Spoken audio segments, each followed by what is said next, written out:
The Senate will come to order. The chaplain, Dr. Barry Black, will lead the Senate in prayer.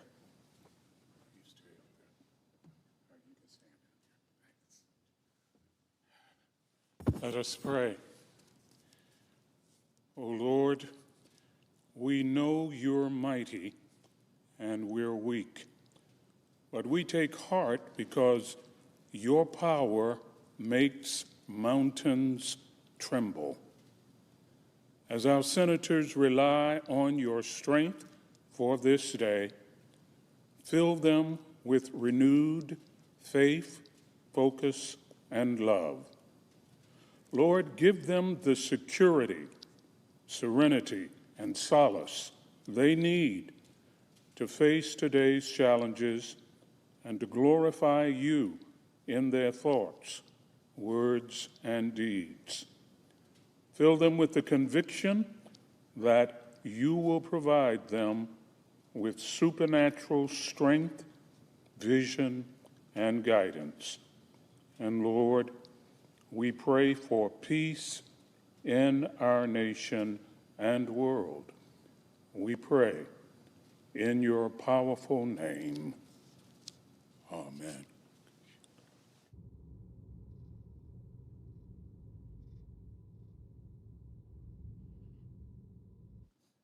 I pledge allegiance to the flag of the United States of America and to the republic for which it stands, one nation, under God, indivisible, with liberty and justice for all.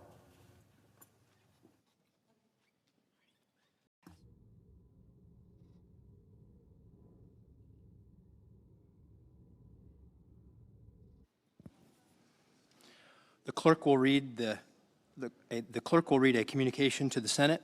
Washington, D.C., March 22, 2026, to the Senate.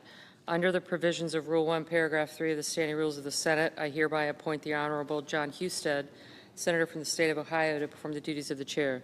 Signed, Chuck Grassley, President pro tempore. Under the previous order, the leadership time is reserved. Morning business is closed. Under the previous order, the Senate will resume consideration of the House message with respect to S. 1383, which the clerk will report. House message to accompany S. 1383, an act to establish the Veterans Advisory Committee on Equal Access and for other purposes.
Mr. President.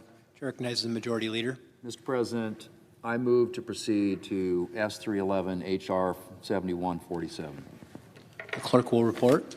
Motion to proceed to calendar number 311, H.R. 7147, an act making further consolidated appropriations for the fiscal year ending September 30, 2026, and for other purposes. Mr. President, it's rare for the Senate to be in session on a Sunday. Needless to say, the fact that we are here today tells you that what we're doing is important work, and that is the Save America Act. Mr. President, the core of the Save America Act is securing American elections, and a big way the bill accomplishes that is with two common-sense policies: requiring proof of citizenship to register to vote and requiring a photo ID when you go to cast a ballot. Polls show that both measures have support from a vast majority of the American public. In fact, one poll showed that most Americans think you already have to prove you're a citizen in order to register to vote. Proof of citizenship is a requirement when you apply for government benefits. Proof of citizenship or legal status is required when you go to join the military. And every job in this country requires new hires to fill out a Form I-9 proving that they are a citizen or otherwise eligible to work in this country. Mr. President, if we expect this of Americans in other aspects of their lives, why shouldn't we expect it when Americans go to register to vote? It's just common sense. But under current law, you don't need to prove you're actually eligible to vote when you register. State efforts to require proof of citizenship when registering to vote have been challenged in court. And courts have said that states cannot go beyond the requirements of the standard federal voter registration form created by the 1993 National Voter Registration Act, a form that does not require voters to prove that they are American citizens. The Save America Act would fix that by requiring that individuals provide proof of citizenship when they register to vote. Mr. President, when it comes to showing photo ID at the polls, not only do most Americans support it, 36 states already require it. Red states, blue states, swing states. And I suspect that one of the reasons requiring a photo ID seems so common sense to Americans is because showing a photo ID is something the American people have to do for a whole host of other things in their daily lives. You drive a car, you need to have a license with you. If you do an early pickup at your kid's school, you need to show a photo ID. If you want to get a library card, you need a photo ID. And Mr. President, as I pointed out the other day, Washington, D.C. requires a photo ID to use a city recreation center. But you can vote. You can vote in D.C., perhaps even in that same rec center that requires an ID to play basketball, without showing an ID. Mr. President, that doesn't make any sense. Republicans aren't asking for much here. We're just asking to make our elections as secure as the local rec center.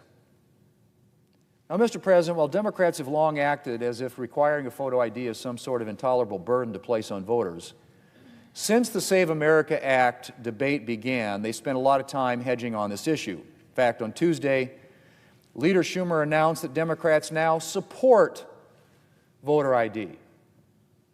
And then on Thursday, the junior Republican senator from Ohio, the current presiding officer, and a former chief election official in his state, offered a bill to require photo ID to vote. That's all it would have done. Require a photo ID when you go to the polls. Driver's license, military ID, tribal ID, passport. And Democrats, Mr. President? Democrats blocked it. And they more than blocked it. Their response was to offer a bill that included if you can believe this, a nationwide ban on voter ID for absentee ballots. That's right. Democrats who now claim to support voter ID proposed a nationwide ban on voter ID requirements. Requirements that already exist in a number of states, including my state of South Dakota. Well, Mr. President, if that's Democrats supporting voter ID, I'd hate to see what them opposing it would look like. Mr. President, there will be other opportunities in this debate for Democrats to support common sense voter integrity measures, including voter ID. And every Democrat will be put on the record for the American people to see. Mr. President, I yield the floor, and I suggest the absence of a quorum. Clerk will call the roll. Ms. Alsterbrooks.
To recognize is the Senator from Alaska. Mr. President, is a Senate and quorum call? We are. I ask unanimous consent to vitiate the quorum call. Without objection. Mr. President, I ask unanimous consent that the Senate proceed to the immediate consideration of calendar number 313S688.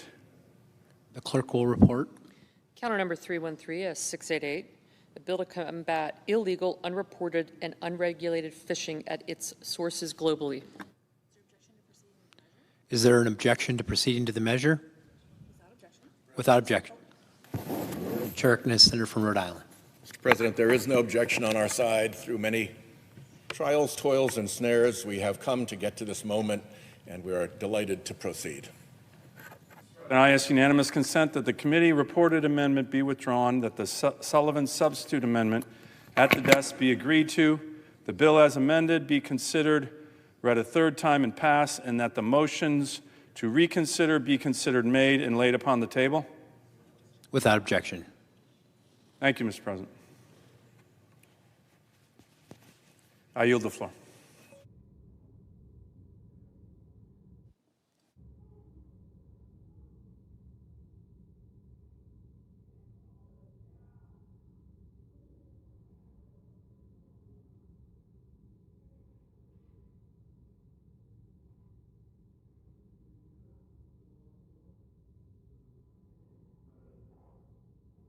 To recognize the Senator. The absence of a quorum. Clerk will call the roll. Ms. Alster-Brooks.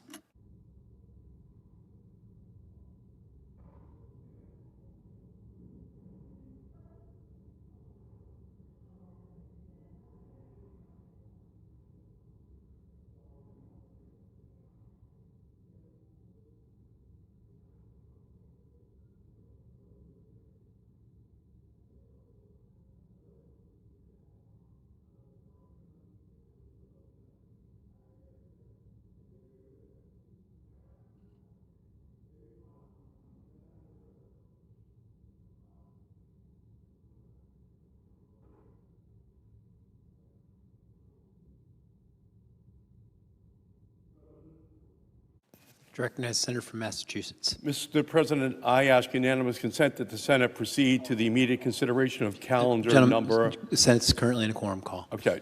I ask unanimous consent for the vitiation of the quorum call. Without objection. Thank you, Mr. President. Mr. President, I ask unanimous consent that the Senate proceed to the immediate consideration of calendar number 118S843.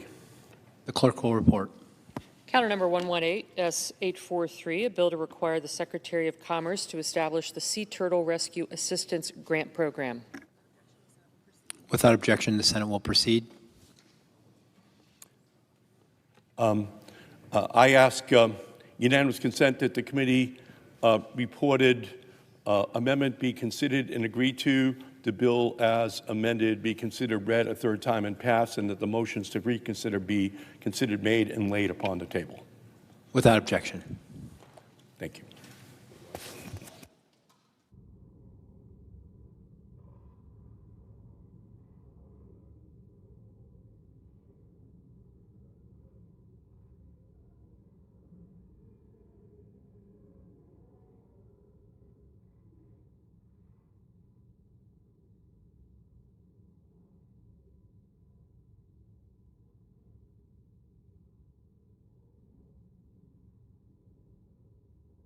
Mr. President. To recognize the Minority Leader.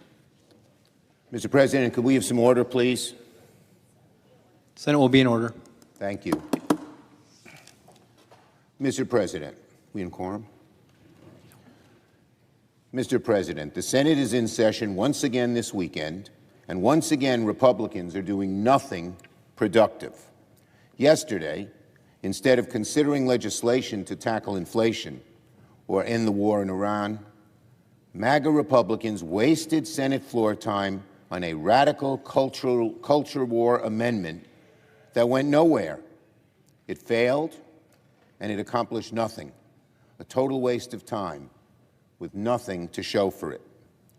And yesterday, Republicans once again blocked the Senate's ability to finally start paying our TSA workers. These workers have gone now for weeks without pay They work around the clock. They keep our airports running. And Republicans had the chance to pay them once again, and they refused. They refused. And the bottom line is, this was the first time we saw yes or no votes from Republicans on an amendment that simply said, pay them. Don't wait, as the Republicans are saying, till we resolve all the other issues in ICE. It simply said, pay them now, and they said no. And that shows you when they're voting yes on amendments that won't actually pay them because they can't pass, it won't pass because it's tied to all the other complications in ICE, including the desire that American people have, that we must have warrants when you bust into someone's home, that the police should not wear masks. They say they'll only vote for TSA agents if we get rid of those things, if we don't make sure they have to wear masks. That's fake. That's not really helping TSA workers. Our amendment did. They all voted no, but we're going to keep at it. I say this to TSA workers. I say this to people at the airports who are waiting online ungodly hours. We will keep doing this until the Republicans see the light, feel the pressure, that they are holding up payment and relent. Now, today, Donald Trump and Homan are saying they will deploy ICE agents to airports starting on Monday. This is really disturbing. ICE agents who are untrained and have caused problems everywhere they've gone, lurking at our airports, that's asking for trouble. And it will certainly make the chaos at the airports even worse. No one has any faith in ICE agents. They haven't received training. They don't know what it is to be a TSA person and do what you need to do there. And the real problem here is they have no plan for using these ICE agents. Trump says send them there, they send them there, and Homan says they're still drawing up plans with less than a day's notice. What is this? We know what it is. It's another impulsive action by Donald Trump. Some idea pops into his head, and he announces it. And then the people working for him, a few of whom do have some degree of talent and ability, not many, underlings, they have to rush to try and implement what they know is an idiotic plan. In this case,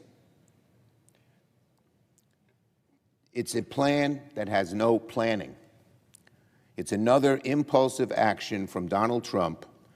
When he acts impulsively, there's usually trouble. Whenever Donald Trump acts impulsively with no follow-through, there's trouble. ICE agents will be asked to do things they are not trained to do. They don't know how to perform core TSA screening functions. Travelers will be on edge with federal agents looking over their shoulders. All they will do is worsen the situation at airports, which are already on edge. So I have an idea for Donald Trump. Instead of sending ICE agents to harass travelers at airports, why doesn't Trump get his act together and agree to pay the TSA workers and get the Senate Republicans to do so? Now, let's talk about the disastrous war in Iran, causing so much havoc, so much chaos, and raising everybody's gas prices and prices on so much else. Here's what Donald Trump said on Friday about the war. I know, you know, he said, Donald Trump said, you know, I may have a plan or I may not. For a war? Whoa.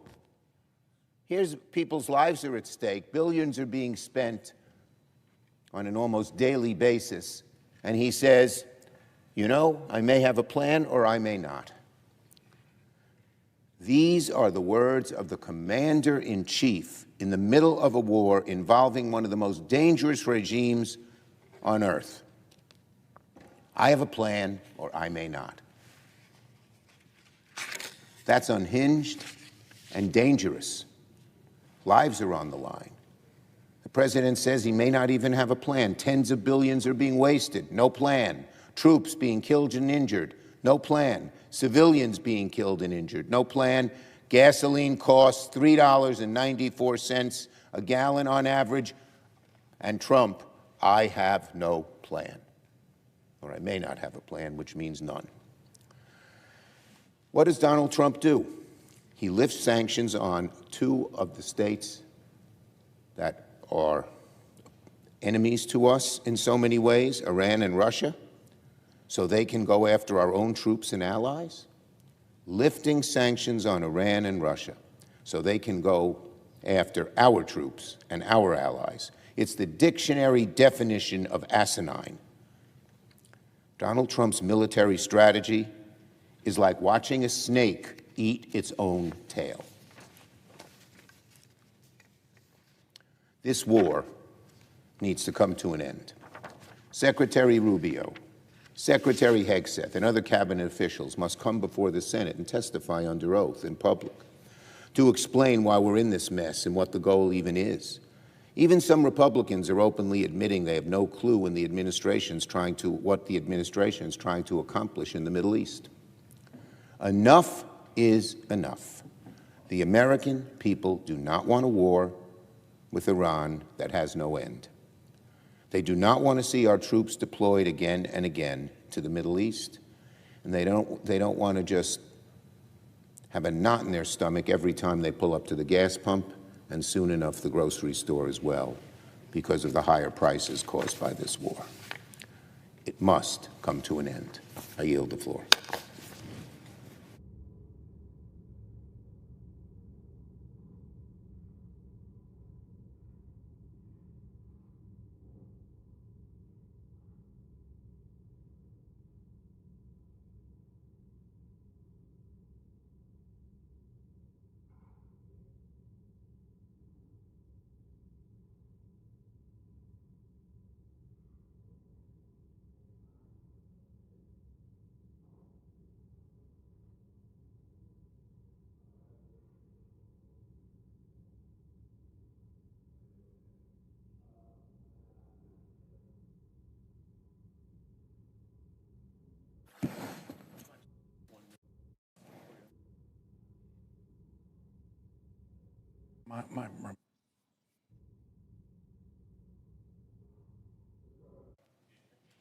Chair recognizes Senator from Alaska.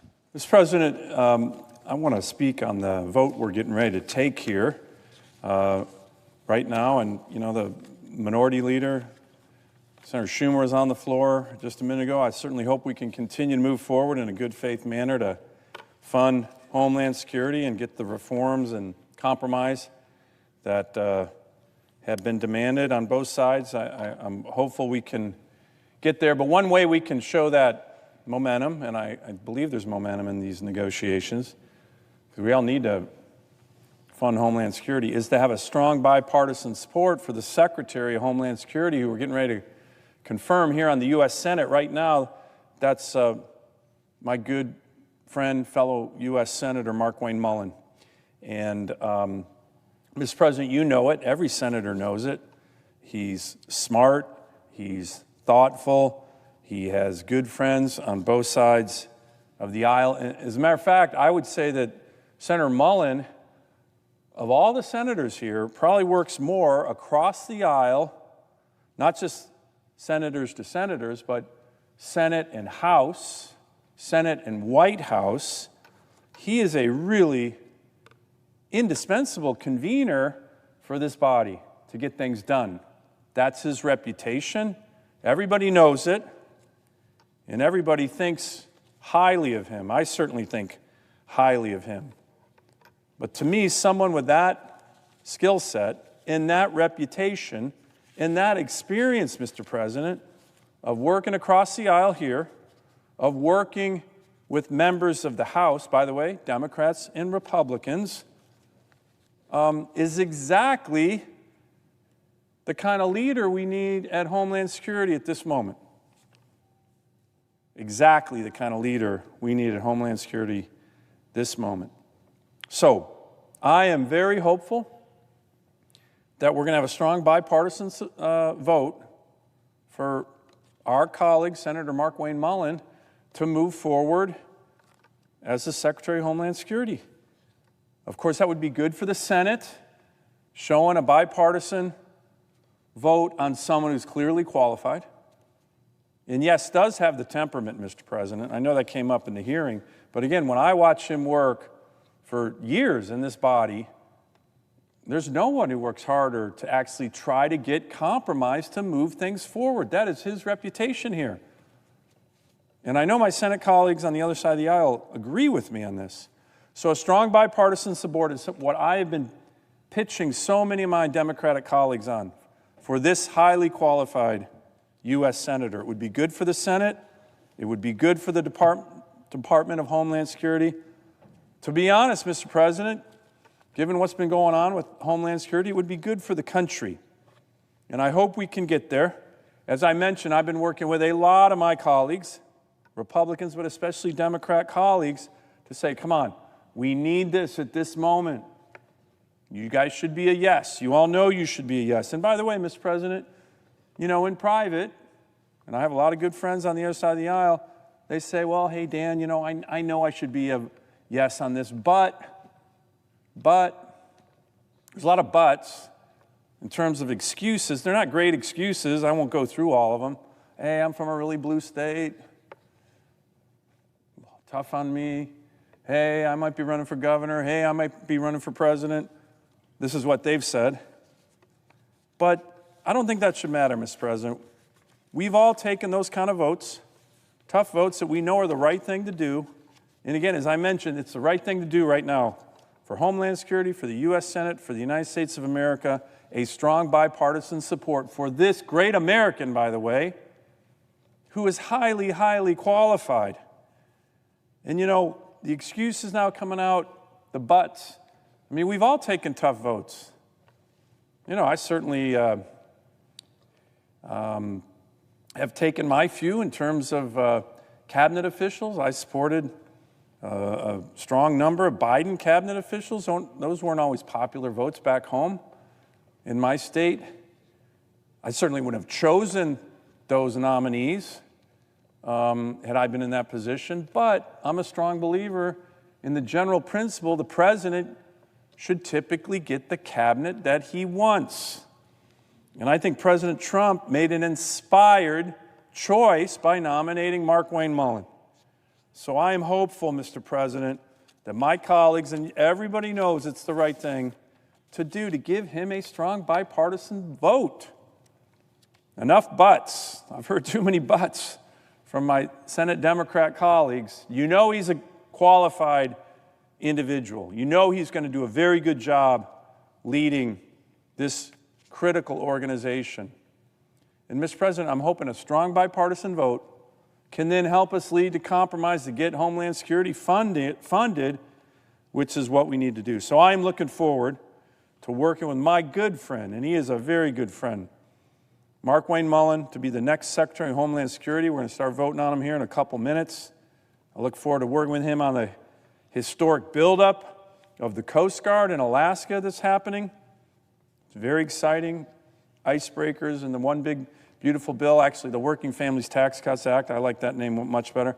The biggest investment in Coast Guard in American history, $25 billion. And everybody loved that, Democrats, Republicans. He's the right man, right individual to lead this organization at this time, and I am hoping we have a strong bipartisan vote that he deserves in the next couple minutes to move his nomination forward.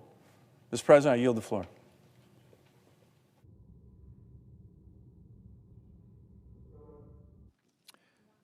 Chair recognizes the senator from Alaska. Mr. President, I ask unanimous consent to waive the mandatory quorum call with respect to the Mullen nomination.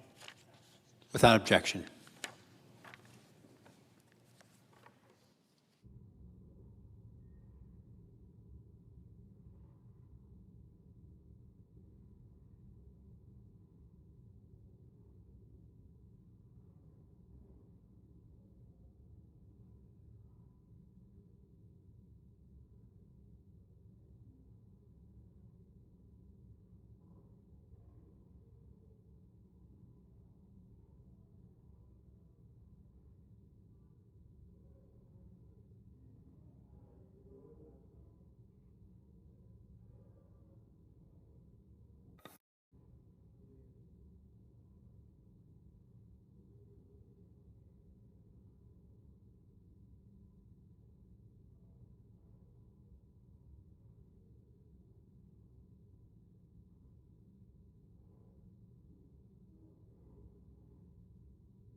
Mr. President, I recognize the senator from Delaware. I suggest the absence of a quorum. The clerk will call the roll.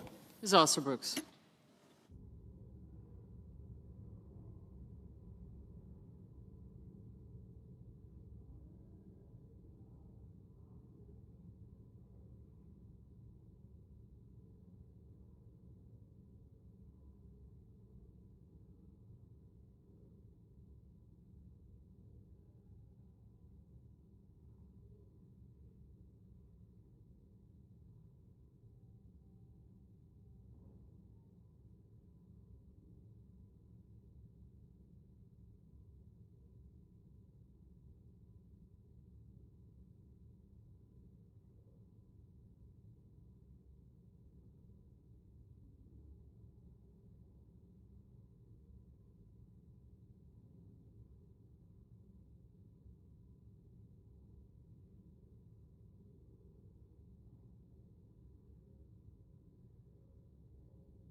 The clerk will report the motion to invoke cloture.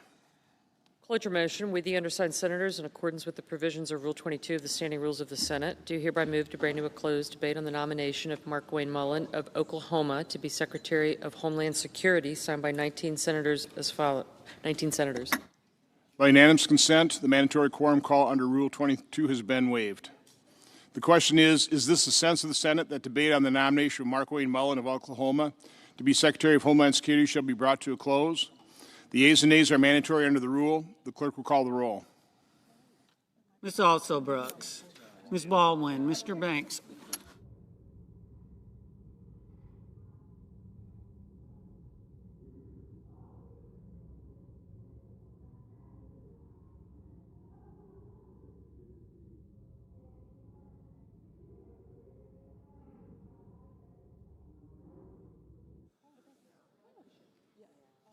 Mr. Banks, Mr. Barrasso, Mr. Bennett,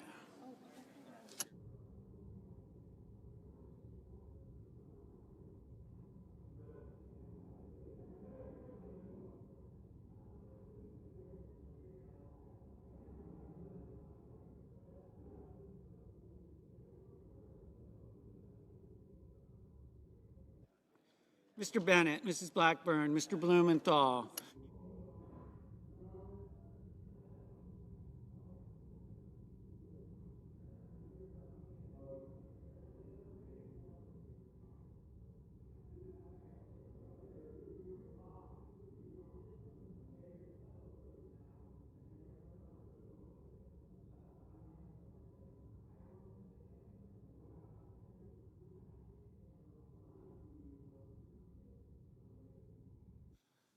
Mr. Booker, Mr. Bozeman, Mrs. Britt, Mr. Budd, Ms. Cantwell, Mrs. Capito, Mr. Cassidy, Ms. Collins, Mr. Coons, Mr. Cornyn, Ms. Cortez Masto, Mr. Cotton, Mr. Kramer, Mr. Crapo, Mr. Cruz, Mr. Curtis,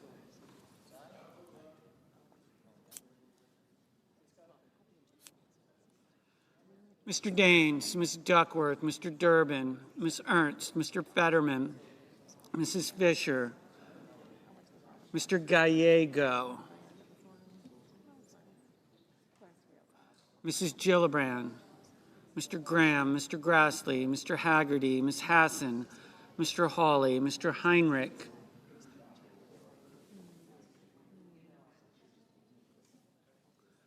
Mr. Hickenlooper, Ms. Hirono, Mr. Hoven, Mr. Husted, Mrs. Hyde-Smith, Mr. Johnson, Mr. Justice, Mr. Kane, Mr. Kelly, Mr. Kennedy, Mr. Kim, Mr. King, Ms. Klobuchar, Mr. Langford, Mr. Lee,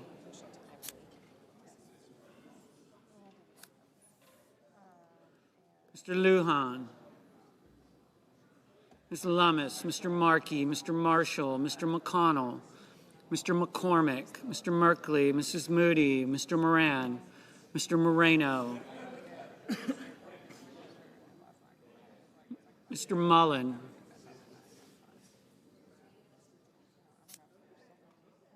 Ms. Murkowski, Mr. Murphy, Mrs. Murray, Mr. Ossoff, Mr. Padilla, Mr. Paul, Mr. Peters, Mr. Reed, Mr. Ricketts, Mr. Risch, Ms. Rosen, Mr. Rounds, Mr. Sanders, Mr. Schatz, Mr. Schiff, Mr. Schmidt, Mr. Schumer, Mr. Scott of Florida, Mr. Scott of South Carolina, Mrs. Shaheen, Mr. Sheehy, Ms. Slotkin, Ms. Smith, Mr. Sullivan, Mr. Thune, Mr. Tillis, Mr. Tuberville, Mr. Van Hollen, Mr. Warner, Mr. Warnock, Ms. Warren, Mr. Welch, Mr. Whitehouse, Mr. Wicker, Mr. Wyden, Mr. Young.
Senators voting in the affirmative: Blackburn, Budd, Fetterman, Hawley, Johnson, Justice, Marshall, Moody, Moreno, Ricketts, Schmidt, Scott of Florida, Scott of South Carolina, Wicker.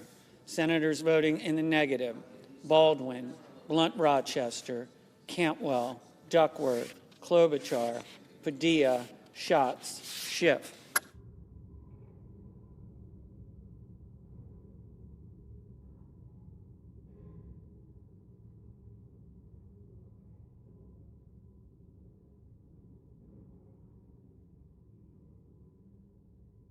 Ms. Cortez Masto, Ms. Cortez Masto, no. Mr. Sullivan, aye. Mr. Haggerty, aye.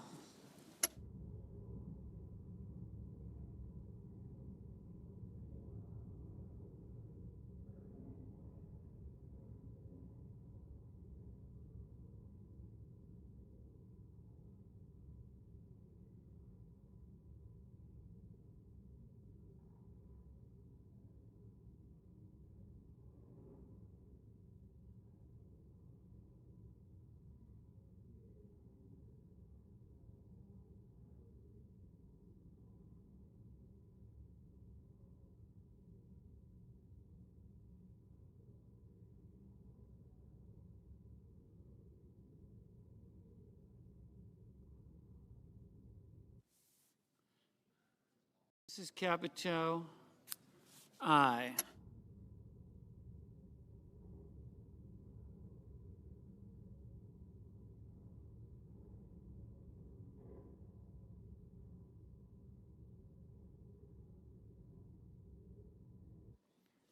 Mr. Cotton, aye.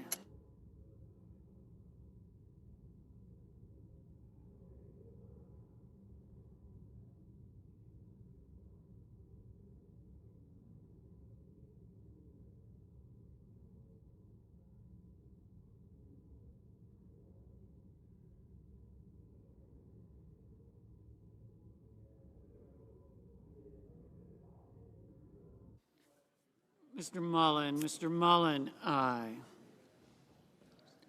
Mr. Reed, no.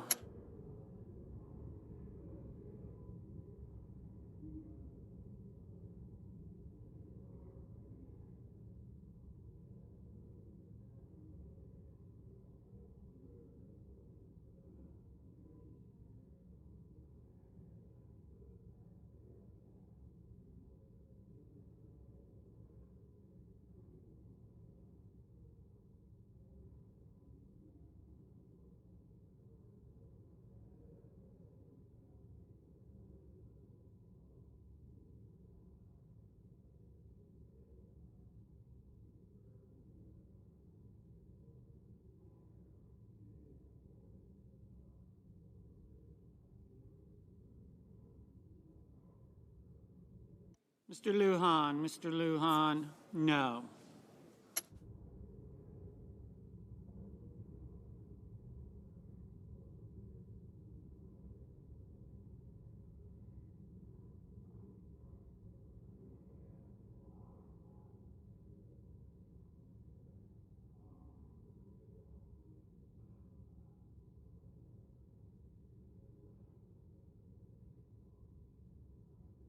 Mr. McConnell, aye.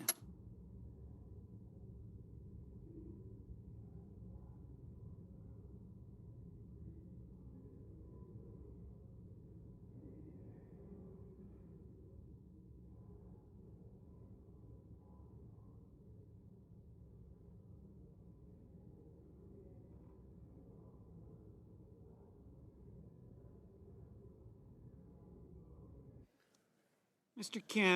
Kim, no.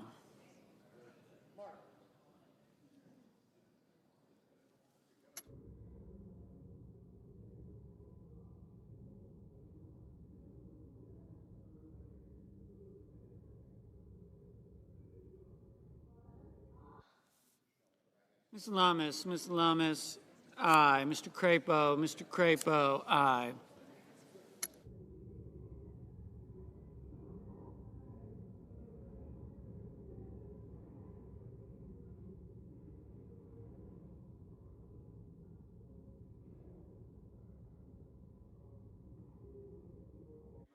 Mr. Daines, aye. Mr. Cassidy, aye. Mr. Warnock, no.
Mrs. Fisher, aye.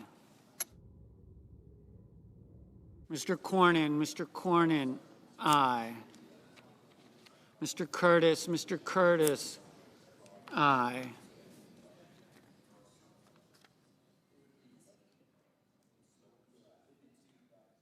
Mr. Markey, no.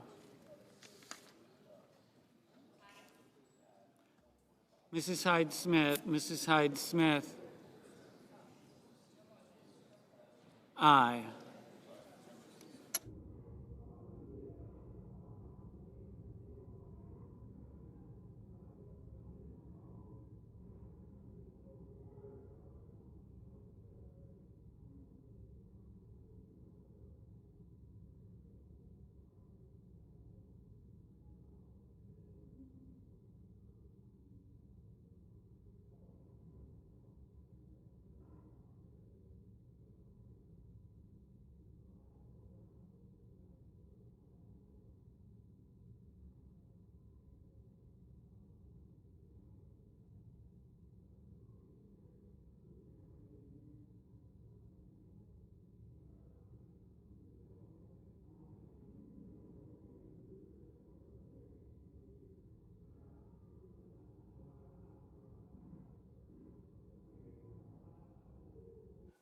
Mr. Bozeman, aye.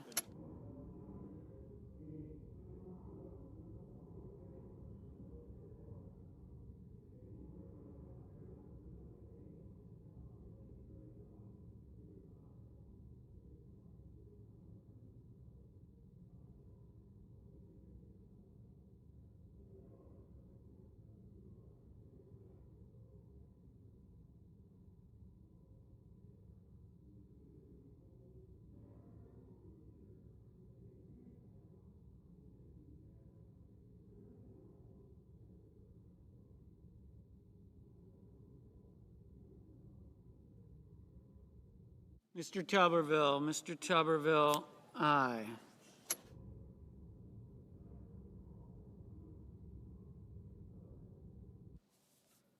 Mr. Banks, aye. Mr. Hoven, aye.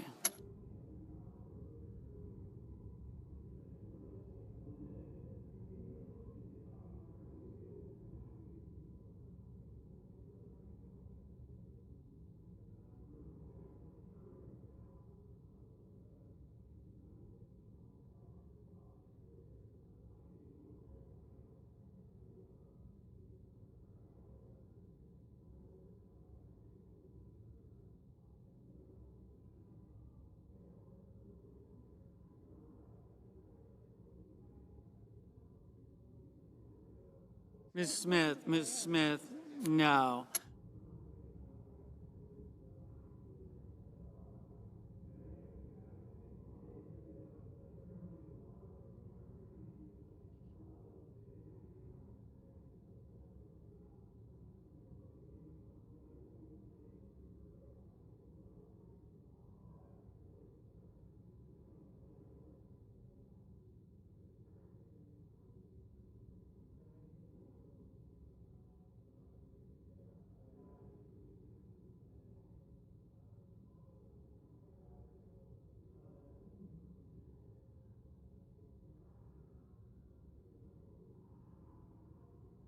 Ms.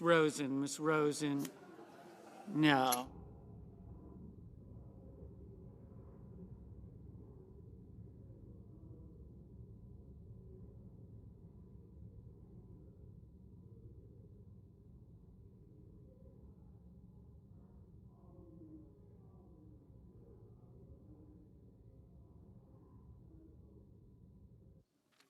Mrs. Murray, no.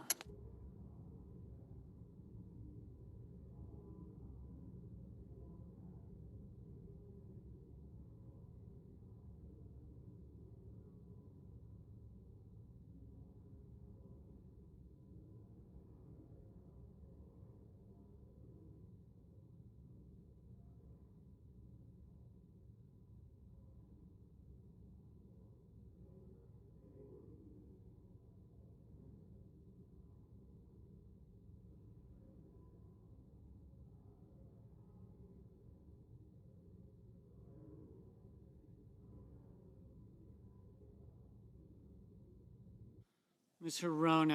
Hirono, no.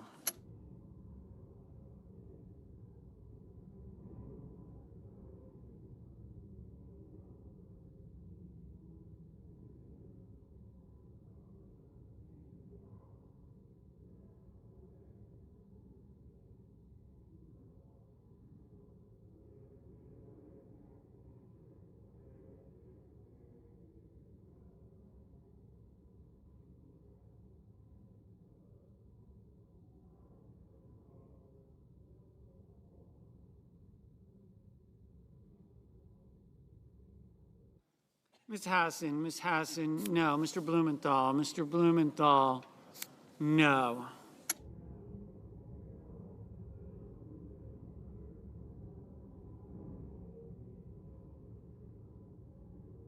Ms. Also Brooks, no. Mr. Murphy, no. Ms. Warren, no.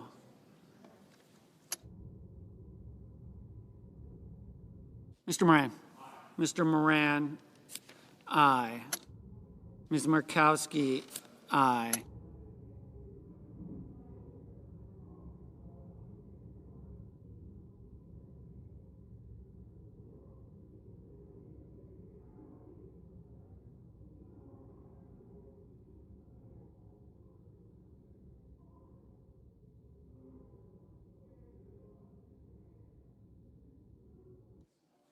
Ms.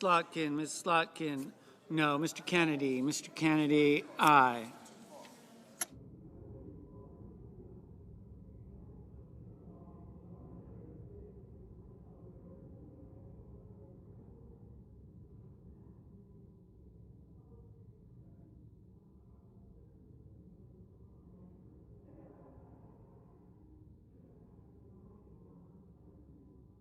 Mr. Whitehouse, no.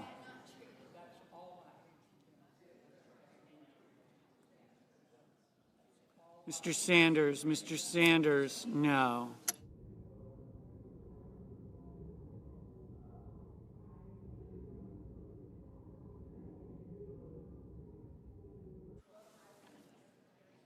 Mr. Young, aye.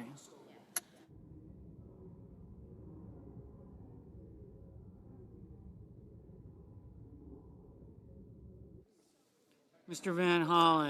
Van Hollen, no.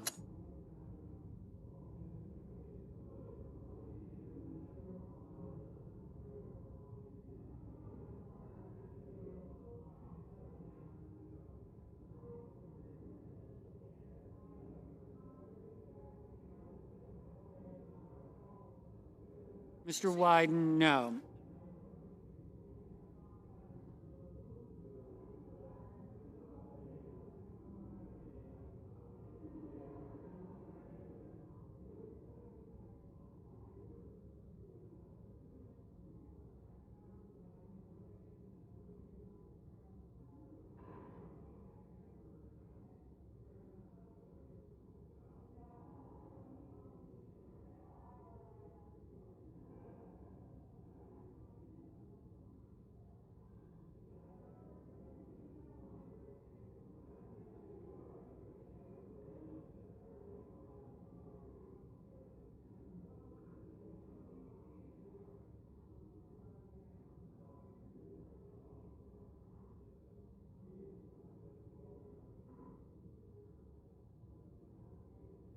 Mr. Warner, no.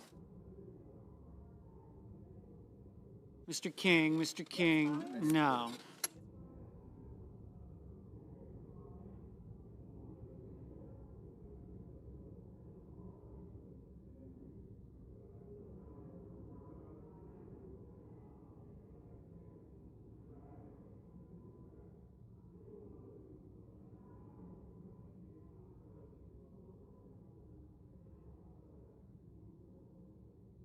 Mr. Ossoff, no.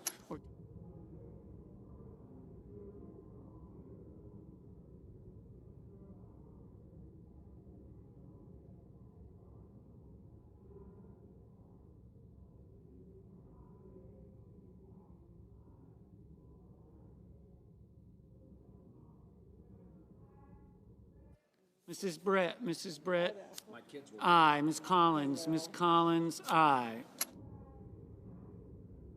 Mr. Merkley, no.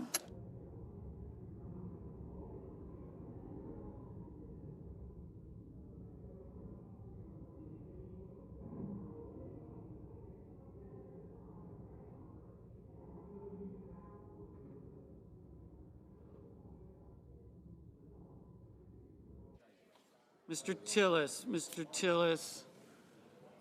Oh, the one on the corner. That's not aye.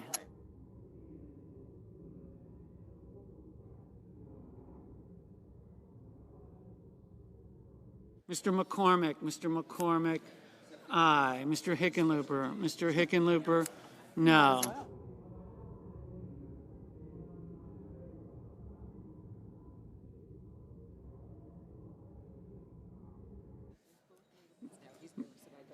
Miss Ernst,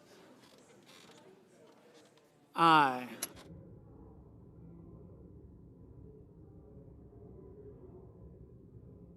Mrs. Gillibrand, no.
Mr. Bennett, no.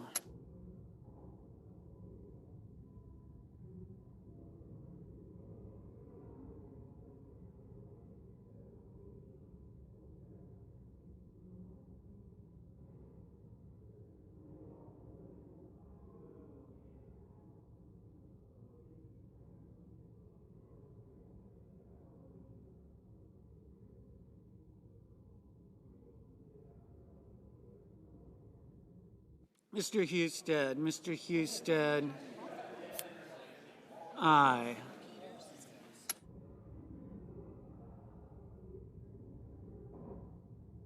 Mr. Rounds, aye.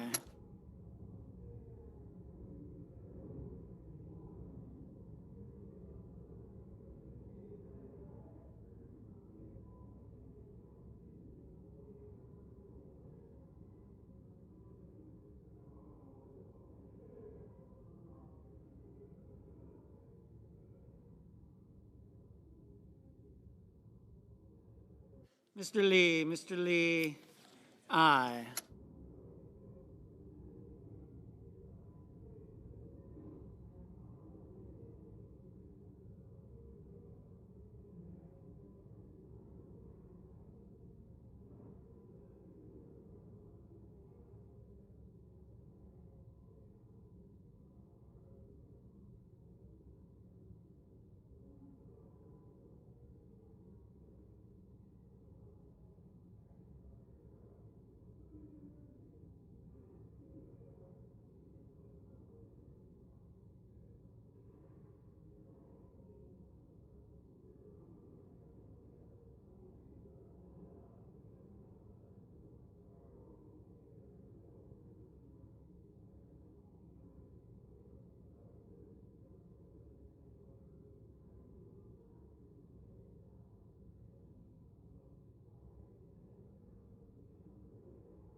Mr. Kramer, aye.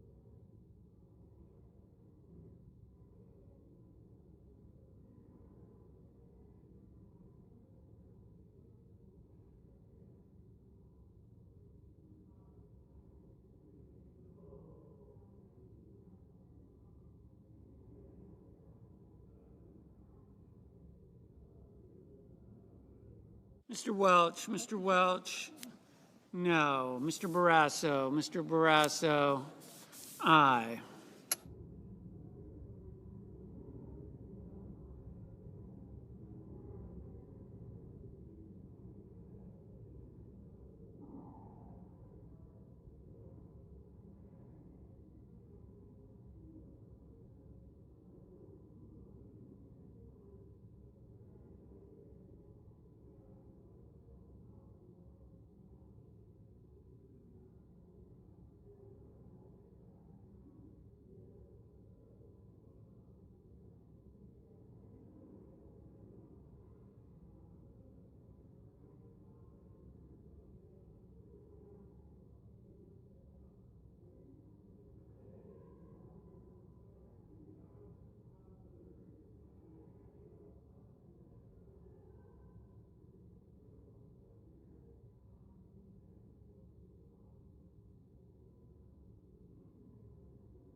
Mr.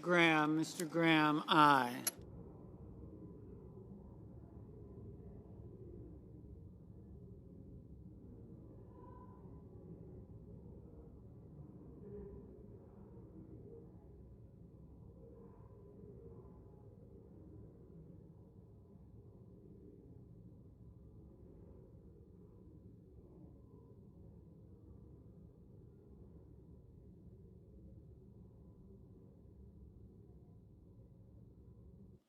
Mr. Risch, aye.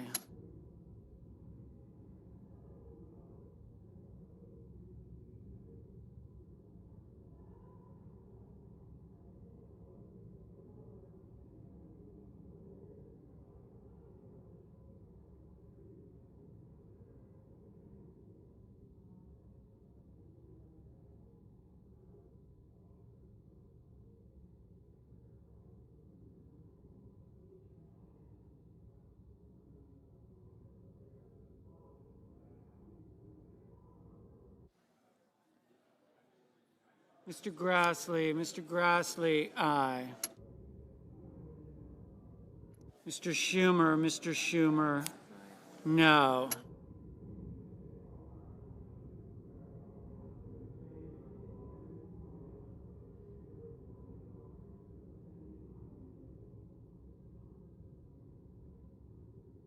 Mr. Sheehy, aye.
Mr.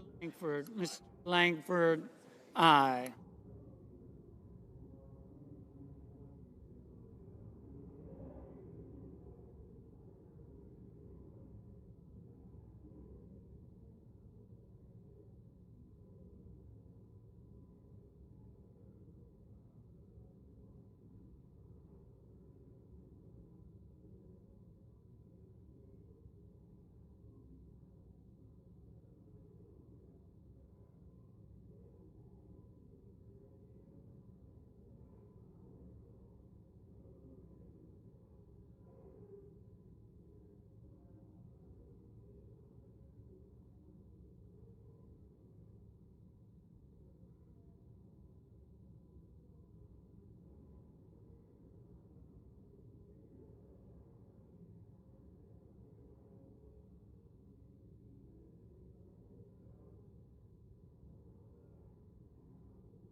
Mr. Thune, aye.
Mr. Cruz, aye.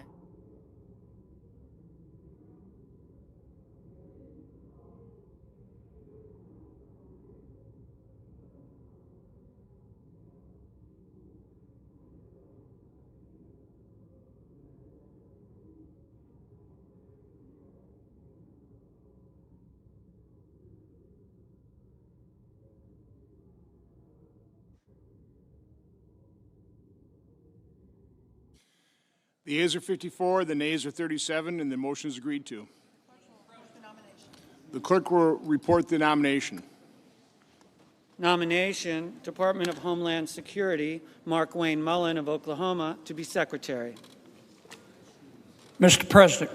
The senator from Louisiana. Mr. President, could I ask for order, and we respectfully ask order. for conversations To the cloakroom. to be taken off the floor? Thank you, Mr. President. Mr. President, I have a resolution that I've talked about before. I want to emphasize that it's not a bill. Could I ask for order, Mr. President? Can I order in the chamber? I want to emphasize, Mr. President, that it is a resolution. It's not a bill. I also want to emphasize at the outset that it only applies to the Senate. It only applies to the United States Senate. And here's what my resolution would do. It would change Senate rules to provide that when we are in a shutdown, that senators cannot be paid, cannot receive their salaries. Their checks would be, think of it this way, Mr. President, locked in a vault. And once the shutdown is over, the senators could pick them up. Now, if I think everybody in the Congress knows what I'm about to say, may be a bit cynical, but it's true. If I were king for a day, I'm not, and I don't aspire to be, and I wanted to avoid shutdowns, I would do two things. I would provide that members of Congress can't be paid during a shutdown, and I would provide that members of Congress can't leave Washington, D.C. during a shutdown. Now, I can't pass the second part of that. So I'm going to try to pass the first part of that.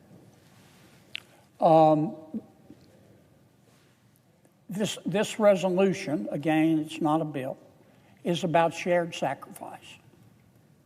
And I'm not doing it to punish anybody. I'm not doing it to try to embarrass anybody. I recognize that there are varying degrees of wealth among United States senators and their ability to go without a paycheck. I know, and like every member of this body, and every member of this body has grown, who has a substantial amount of wealth, has achieved that wealth through their own hard work. And most, if not all of them, started with nothing. And you know what I say? God bless them. More power to them. That's America. So I want to put that up front because I'm sure that some are going to point out that some of our members are wealthier than others. And it's true. I mean, not to single anybody out, but I've seen Senator Rick Scott's house. It's bigger than a Costco, okay? More power to him. He earned that. I've seen Senator Mark Warner's house. It's bigger than a Target. More power to him. He earned that money. He started from nothing. So did Rick. But this bill isn't about that. It's about shared sacrifice and sending a message. We've got about 1 squillion employees at the Department of Homeland Security that aren't being paid. And there is no prospect of them being paid. Before I yield to my colleague, Senator Marino, I want to point this out. I said it yesterday, but I'm going to say it again. The party line among us is that we're that close to reaching a deal, to which I respond, a deal to get government back open, to which I respond respectfully, dream weaver, okay? I don't believe it. I hope I'm wrong. I know Mr. Holman is now involved. He's good, but he can't work miracles. I do not believe, because of the faction of my friend's party, my Democratic friend's party, that is in control, that my Democratic colleagues can vote for anything that could be interpreted as helping ICE. I just think that's political and policy reality. This is America. They're entitled to their opinion. What I think we should do, as I said yesterday, and Senator Cruz has talked about this eloquently, I want to give him full credit. The Democrats have offered to open every part of DHS except ICE.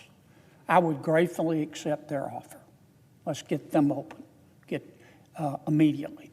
And then the very next day, we should start a budget resolution through reconciliation. We should pass a budget for the rest of ICE, the rest of the DHS that's not open. Now, I would welcome my Democratic friends' involvement in that, but I know they can't vote for it. We could do this through reconciliation as we've passed the one big beautiful bill. We've got 2 more shots under the rules of reconciliation. It would easily be sustained in a bird bath. It would not take 60 votes. It would take 50 votes plus the vice president. That's how we passed the one big beautiful bill. So before I call on Mr. Marino and return to the subject, I really think we ought to surprise ourselves, Mr. President, and do something intelligent if we really want to get this government back open. We could have it open within a week. The Democrats I think, will find that acceptable, and I believe Republicans will find that acceptable if we would just do it. I would like to yield a few minutes to my good friend, Senator Marino, about my resolution. My colleague will yield for a question. Of course. So, to all the senators here, I'd ask you to think about a couple of concepts that come from the private sector. I remember the 2008 financial crisis as follows. It was a situation where any day you would think, we're going to face total and complete bankruptcy. I had mortgaged everything I owned in my life. I'd maxed out my credit cards. I took out loans so big, I couldn't even do the math in my head. I'd wake up at 2 o'clock in the morning wondering how I was going to make payroll. My wife would say, you okay? I'd say, oh, yeah, no, I'm fine. And I think, Mr. President, you've been there. And I had to ask my team to make a lot of sacrifices. We had to cut pay. We had to make a lot of adjustments because it was a matter of life and death. Either the business was going to survive or we were going to collectively perish into the great abyss of bankruptcy. And there's a concept that's important in creating a culture that says, as a leader, you must be willing to live in the shared experience of your team. Now, I will contradict a little bit of what you said. Each of us in this chamber make $175,000 a year. That's not what the average American makes. That is dramatically more than the average American makes. And it's certainly a lot more than what the average TSA worker makes, what the average FEMA worker who's got to go out and help places all over the country. I saw the very sad storms that Hawaii is seeing, and I hope we get help to those people. But it's not going to be me that goes there. It's going to be the hardworking men and women of FEMA that go there, and they make a fraction of what we do. I can't imagine having a job in which for the third time in 6 months, you have to explain to your wife or husband or kids, hey, I didn't get a paycheck today. And the kids looking at you going, well, what did you do? Like, what did you do to not get a paycheck? Were you insubordinate? Did you not show up for work? Did you yell at your boss? Nope. I did everything right. Other than work for the Department of Homeland Security. Why would you stay in that job? And I think that's the thing that we don't understand is people have breaking points where they just say, I'm just not going to work here anymore. And this particular agency, more than anything else, has a very simple charter to protect us from dangers from abroad. These are the people that chase transnational criminals. I don't think any of us in this chamber would be willing to go do that. It's tough work. It's brutal work. They put their lives at risk. Not only do I think we should give them their paychecks, I think we should say thank you. Thank you for being willing to do this job. And I'll end with this to my colleagues. We have to eat our own dog food. If we don't eat our own dog food, we will get disconnected permanently from the people that we serve. If we're willing to accept a paycheck that is 3-4 times what the average American makes, and we deposit that every month, we say, well, look, I got to pay the bills. I don't care how wealthy you are. If somebody's a multimillionaire or not a multimillionaire, 175 grand a year is a lot of money. Certainly enough to pay the bills. Just ask the people who make 3 times less than that. They figure out how to make the bills. And this isn't about giving up the paycheck or giving up money, which, by the way, I think we should. Like, I don't think we should get paid retroactively. I think we should just say, hey, look, you didn't do your fundamental duty, which is to fund the government. And if you have a policy dispute, then do the hard work. Go into the rooms and make the calls and go out there and persuade your colleagues. But in the meantime, don't punish the workers. Don't punish the workers. I grew up coming to America in the 70s and 80s. I looked at Democrats like Tip O'Neill and JFK. These were Democrats that said, above all else, we are the party of the working man and woman of this country. We are for the people who built this country. The very wealthy, they're just fine. They're just fine. But we focus on the working men and women of this country. And what drove me to run for office is not what I expected ever to do in my life. Believe me, never did. But I do consider it a great honor. Every day, including today, beautiful sunny day, I see the Capitol, I'm like, my God, what would my mom and dad think if they were alive? That their youngest son gets to work in the United States Capitol. It's crazy. It's literally, you know what my mom would say? Only in America. Only in America. But there's 260,000 families that aren't feeling the love right now. The least we could do today is say we join you in that shared sacrifice. We join you so that we can understand what it's like to have to leave here and say, hey, yeah, not good. We're not going to get a paycheck because we didn't do our job. And if we don't do that, what do you think the message it is? You're much more elegant than I am. I think the accent does you 80% of the bidding there. But What do you think that says? What is it? And here's my question. What does a signal of saying, no, no, no, no, we insist on getting paid 3-4 times what the average American makes.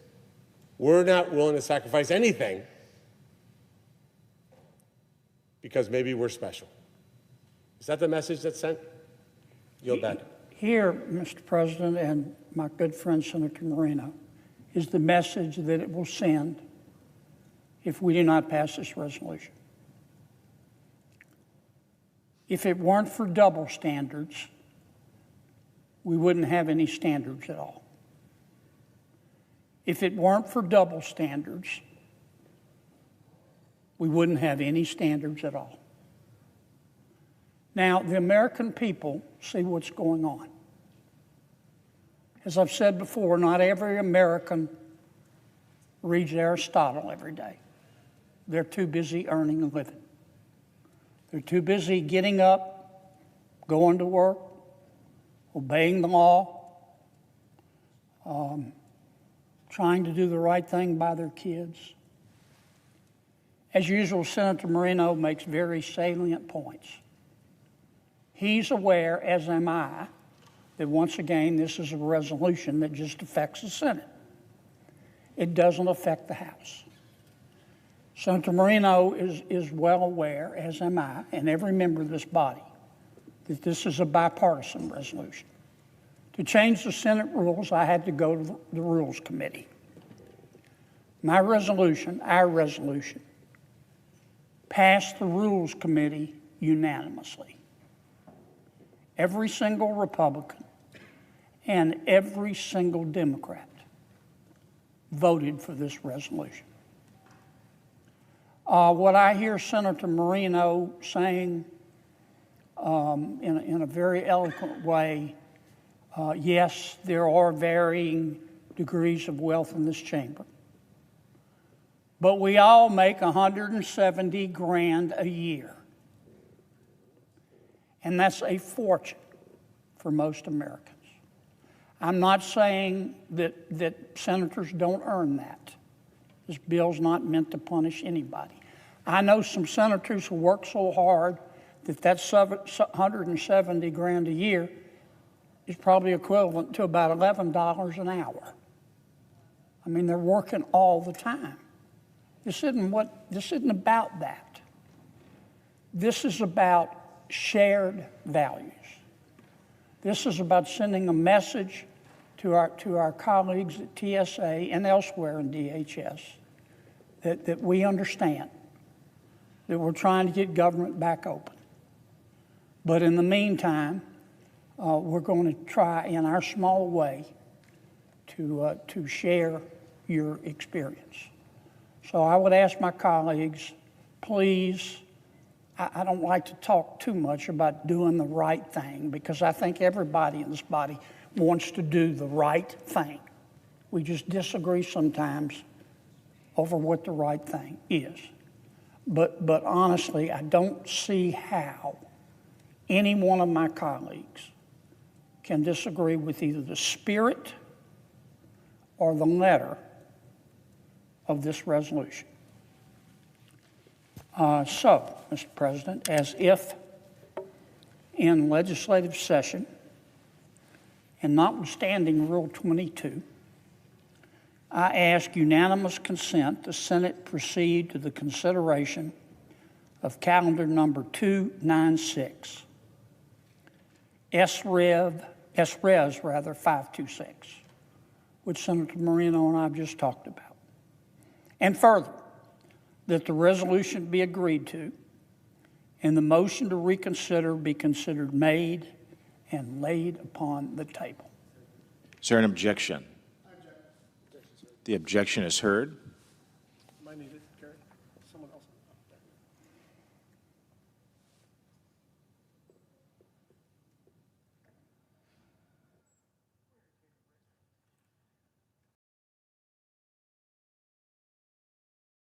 With respect, I want to give my colleague, Senator Schatz, more time. As he objected and left the chamber, is he coming back?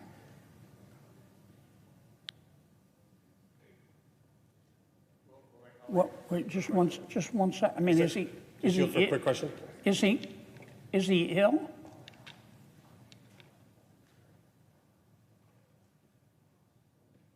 What should I do, Mr. President? Should I give him more time, or? Mr. President, point of order. Is it appropriate for someone not to be recognized to just say, I object and run out? The senator's not been recognized. The senator had the floor, the senator from Louisiana, who's made a proposal, and then I heard some noise in the background, and that was it. But I never heard a senator being recognized, so it sounds to me that no one has been recognized to object. Could we get a ruling, Mr. President? I don't want to be unfair to anybody. My Democratic colleagues, I told them ahead of time I'm An making... objection was raised, an objection was heard. So should we give Senator Schatz more time to come back, or?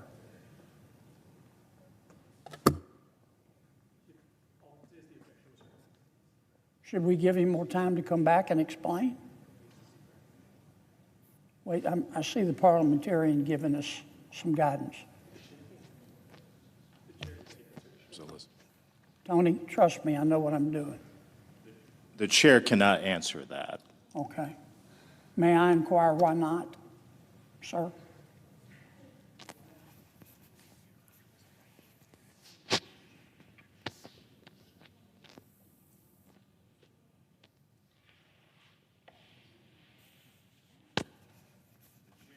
Not opine on why a senator is in the chamber or not in the chamber. Can you opine on why my colleague objected and then immediately left, and whether he's coming back? Not an appropriate parliamentary inquiry. Mr. President, my parliamentary inquiry is a bit different than that. I never heard a senator recognized from the chair by the President of the Senate. The President of the Senate, you had the senator from Louisiana had the floor. The presiding officer said, "Is there objection?" At which time, routinely, someone seeks recognition on the floor. And the objection was heard. The senator does not need the floor to object. So I just want to be sure, Mr. President, I'm not trying to put you on the spot, but I see our parliamentarians here and they can give you able advice. Does that mean I can object to anything at any time without being recognized? That's correct. I don't even have to get the floor. The senator does not need the floor to object So to I a can unanimous walk consent. in the middle of a debate without the floor, right back here in front of God and country, and say, I object, and it shuts things down? I don't understand that. If there is a unanimous consent request pending, any senator in the chamber can object, including the chair. Without having the floor. That's correct. And again, with respect, Mr. President, is your ruling that Senator Schatz, who is my friend, I talked to him before I was coming down, he did not have the floor, but he can still object? The objection was raised and the objection was heard. But did he have the floor? The objection was properly lodged. The objection was heard. Yes, sir. Not to put too fine a point on it, but did he have the floor? Because the senator did not need the floor. He raised an objection and the objection was heard and sustained.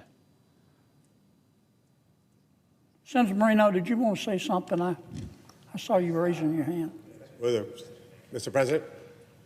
The senator from Ohio. I just wanted to clarify where we are right now, because I think we may have brushed through it. So my question to you, to my colleague from Louisiana, is this doesn't remove money from senators. This just holds the money until the government reopens, much like the employees at DHS, where their paycheck is being held. But once we do our job, because they're doing their job, once we do our job, everybody would then get paid, correct? There's no loss of money. And so that seems to me, would you agree that that's like a bare minimum standard? Because any of us can go to the clerk of the Senate and say, hey, hold my check until this government opens. What your resolution is saying is that all of us should do that, correct? Senator, I think you're right. And, you know, you started out, your comments were saying, well, where are we? I think we're on Pluto. I mean, I do not understand how the chair has ruled that the senator didn't have recognition, but he could still object. And I don't understand how that is possible. I just don't understand how that is possible. In fact, our whole rule about the majority leader having control of the floor, whoever the majority leader is centered around the proposition that at any time the majority leader can assert his right, it's a custom, not a law, can assert his right to control this floor. And that shuts down my recognition, but he's got to get recognition.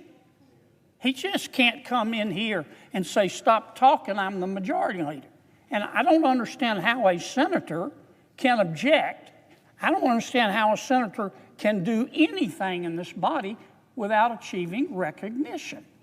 That's like, you know, I'm no expert on the Senate rules like the president is and the parliamentarian is, but, you know, you don't have to be an astrophysicist to understand that's one of our bedrock rules. Will my colleague yield for yes, Senator. I would ask my colleague if you would consider resubmitting your request again as a motion to reconsider. Well, I will do that, but I don't want to be unfair to my Democratic colleagues. I don't believe in surprising people. Senator Schatz told me, we had a conversation last night, said he was going to object. I respect that. And if he has left the building, I don't want to go behind his back. So I don't want to do that unless you can communicate with him. Is he still here? Mr. President, do we know if Senator Schatz is still here? Because I would like to urge reconsideration, but I don't want to blindside him. Who should I ask that to? Tuck? Tuck says, don't bring me into this. Gary?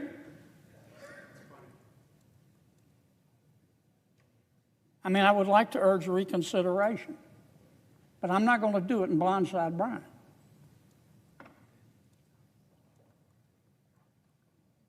Can I bring it back later?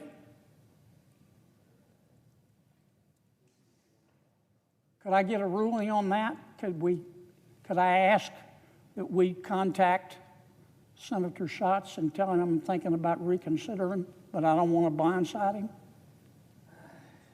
Mr. President? It's not an appropriate parliamentary inquiry. What if I made a motion?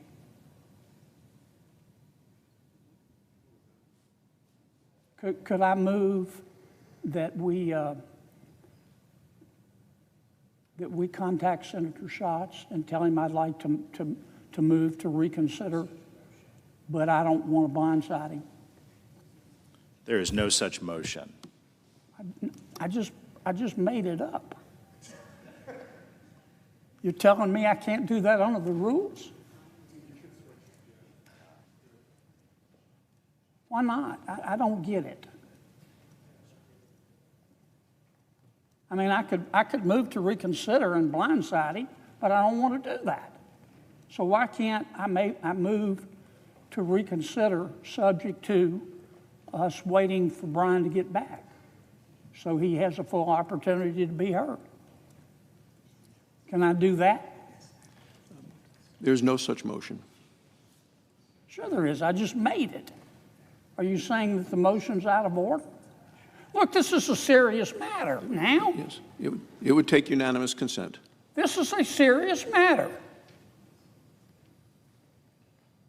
Now, we've established that this resolution doesn't affect the House, It just says to the senators, while we're in a shutdown, no senator is going to be paid. You don't lose your money. You pick it up after it's over, after the shutdown's lifted. We've established the fact, Mr. President, that this went through the Rules Committee unanimously. Did I mention it went through unanimously? That every single Democrat and every single Republican said, yes, Kennedy, let's do this. Mr. President, we've established that even though there are varying degrees of wealth among members of the Senate, and I say that's great, every single senator makes at least $170,000 here. They're not going to lose a penny. Not one single solitary penny. Once the shutdown is over, they get their money. We've established that. We've established that there are 260,000, not 2,600, not 26,000, 260,000 of our colleagues working in the Department of Health and hospitals that are not being paid. And a lot of these people do not have immense wealth. But they're not being paid because of our conduct. And I think we've established that this is a chance to show in a little bitty way, a minor way, a baby step, that we're going to share their sacrifice.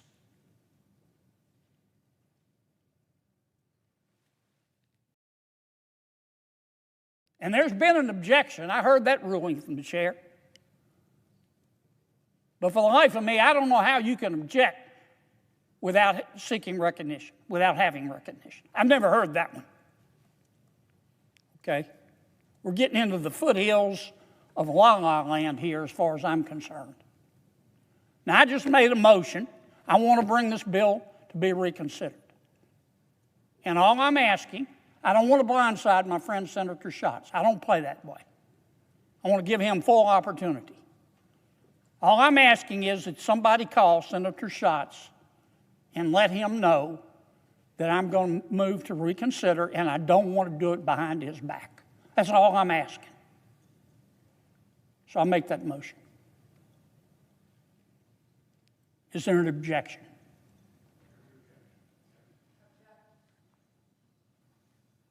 Well, there you go. My good friend, this senator didn't have recognition either. How is that possible?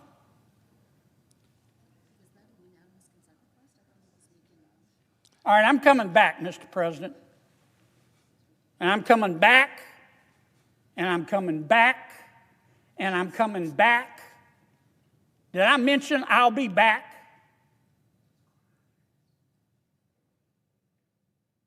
And if a member of this body disagrees with what I'm doing, then by God, they ought to come down here and stand up in front of the United States Senate and stand up in front of the American people and stand up in front of God and stand up in front of country and stand up in front of all these people, these good people that aren't being paid, and say, here's why. Maybe we need to change the Senate rules, Mr. President. I appreciate your patience. And I'd like to ask, Mr. President, this probably is an improper motion too. I got to delve a little bit more in this improper motion stuff. I want to see the rule that says I can't do what I just tried to do. And I want to see it bigger than Dallas. I don't want to see that it's implied or it's a penumbra. And I want to see the rule that says somebody can come on this body into this body without recognition and be heard. Because I don't believe it. And anybody who believes that, no disrespect,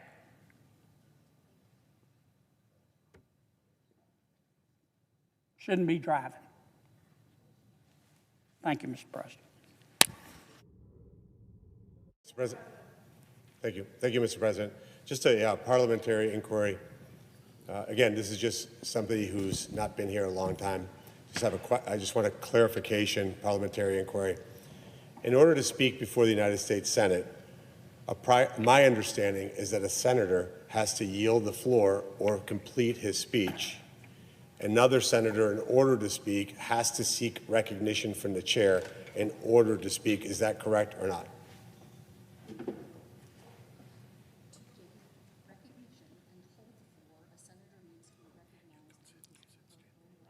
To gain recognition to the floor or hold the floor, that senator needs to be recognized by the chair in his or her own right. The senator does not lose the floor when he or she asks unanimous consent. The senator who has the floor does not lose the floor when he or she asks unanimous consent.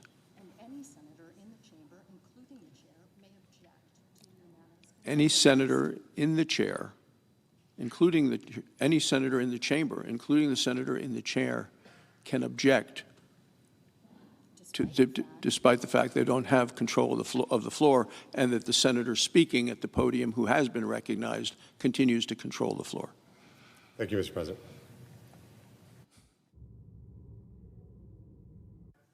Well, just, Mr. President, do I have the senator from Wisconsin was first. I note the absence of a quorum. that the quorum is suspended? There's a motion to suspend the quorum call. No, there's a motion.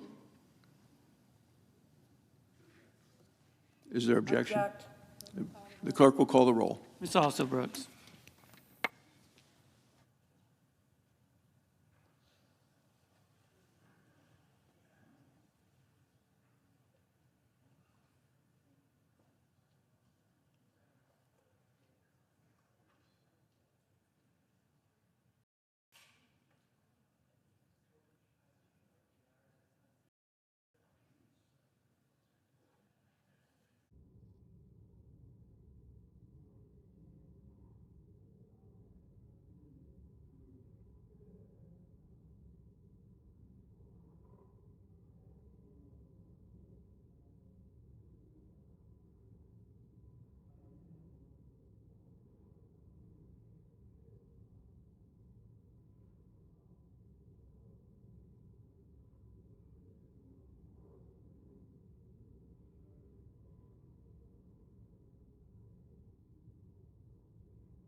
Mr. President. Chair recognizes the senator from Utah. I ask unanimous consent to suspend the quorum call. Is there objection? Without objection. Mr. President, moments ago, as we convened and we cast votes getting ready to move forward with the confirmation of our friend and colleague, the distinguished junior senator from Oklahoma, to serve as the next Secretary of the Department of Homeland Security. It's important to reflect on the importance of this position and on the importance of the department that he has been asked by the President of the United States to lead. This is a department that 25 years ago didn't exist. It was created, of course, in the aftermath of the horrific attacks on the United States homeland on September 11th, 2001. It includes within it, among many other pieces, the apparatus that is used to control, as the name of the department implies, the homeland of the United States. Our ability to protect and defend our border, including our ability to protect and defend the border at the border and all the way in through the interior of the United States, through the enforcement of our immigration laws. This, of course, is one of the most fundamental and distinctively federal powers granted to the United States government by the Constitution. It is uniquely federal, not only in that it's given to the U.S. government by the Constitution, but that it has to be federal. It would be impossible to do this without it being a federal power, because no one state could be charged with border enforcement. If you had only the border states doing it, it would be unfair to the border states. And the border states, of course, would end up having to make policy surrounding immigration, border access, and so forth, and that would impact the other states as well. That's why the Founding Fathers were wise to put all of this in the United States government. And so it bears mention here that the department that our friend and colleague, the distinguished junior senator from Oklahoma, has been asked to lead, the Department of Homeland Security, it's a pretty important one to have funded. It is indeed regrettable, to put it extremely mildly, that that department has now been shut down for well over a month. And this doesn't occur in a vacuum. This occurs just a few months after that department was shut down for a very lengthy period of time, starting in the fall, starting in October. This isn't fair to the brave men and women who place, in many instances, their own lives, their own comfort, their own safety on the line day after day after day to defend the United States homeland, to defend our border, to enforce our immigration laws, and perform so many other tasks that are essential to the security of the American people. And so when we evaluate that shutdown and its impact, we have to think about some of the other things that it also affects, including, of course, but not limited to, TSA, including FEMA, the Federal Emergency Management Authority, including the Coast Guard, and including USCIS, CISA, and the entities within the Department of Homeland Security that operate the SAVE database. The SAVE database is this entity that is already set up, and it's related to the name of the legislation we've been considering, the Save America Act. The SAVE database, of course, is what is set up within the Department of Homeland Security to help us ascertain the citizenship or lack thereof of persons who are already registered to vote in the United States. Ideally, the information should be freely flowing on a very regular basis between the states, in particular, secretaries of state, lieutenant governors, or whoever is the chief elections official in each state, to the Department of Homeland Security. They should be running their election data, their voter roll data, through the SAVE database on a very regular basis. Because by doing that, they can make sure that those who are registering to vote are, in fact, citizens of the United States. If you wait too long, the task becomes overwhelming or it becomes more difficult. But if it's done on a very regular basis, it can become routine and relatively straightforward. It's remarkable what can be done with these databases because, you know, we've got hundreds of millions of Americans, and we've got, I don't know what the total number of registered voters is. I'm guessing somewhere between 150 million and 200 million who have registered to vote. That's a lot of names, that's a lot of numbers, that is a lot of voter registration files in 50 different states and the District of Columbia.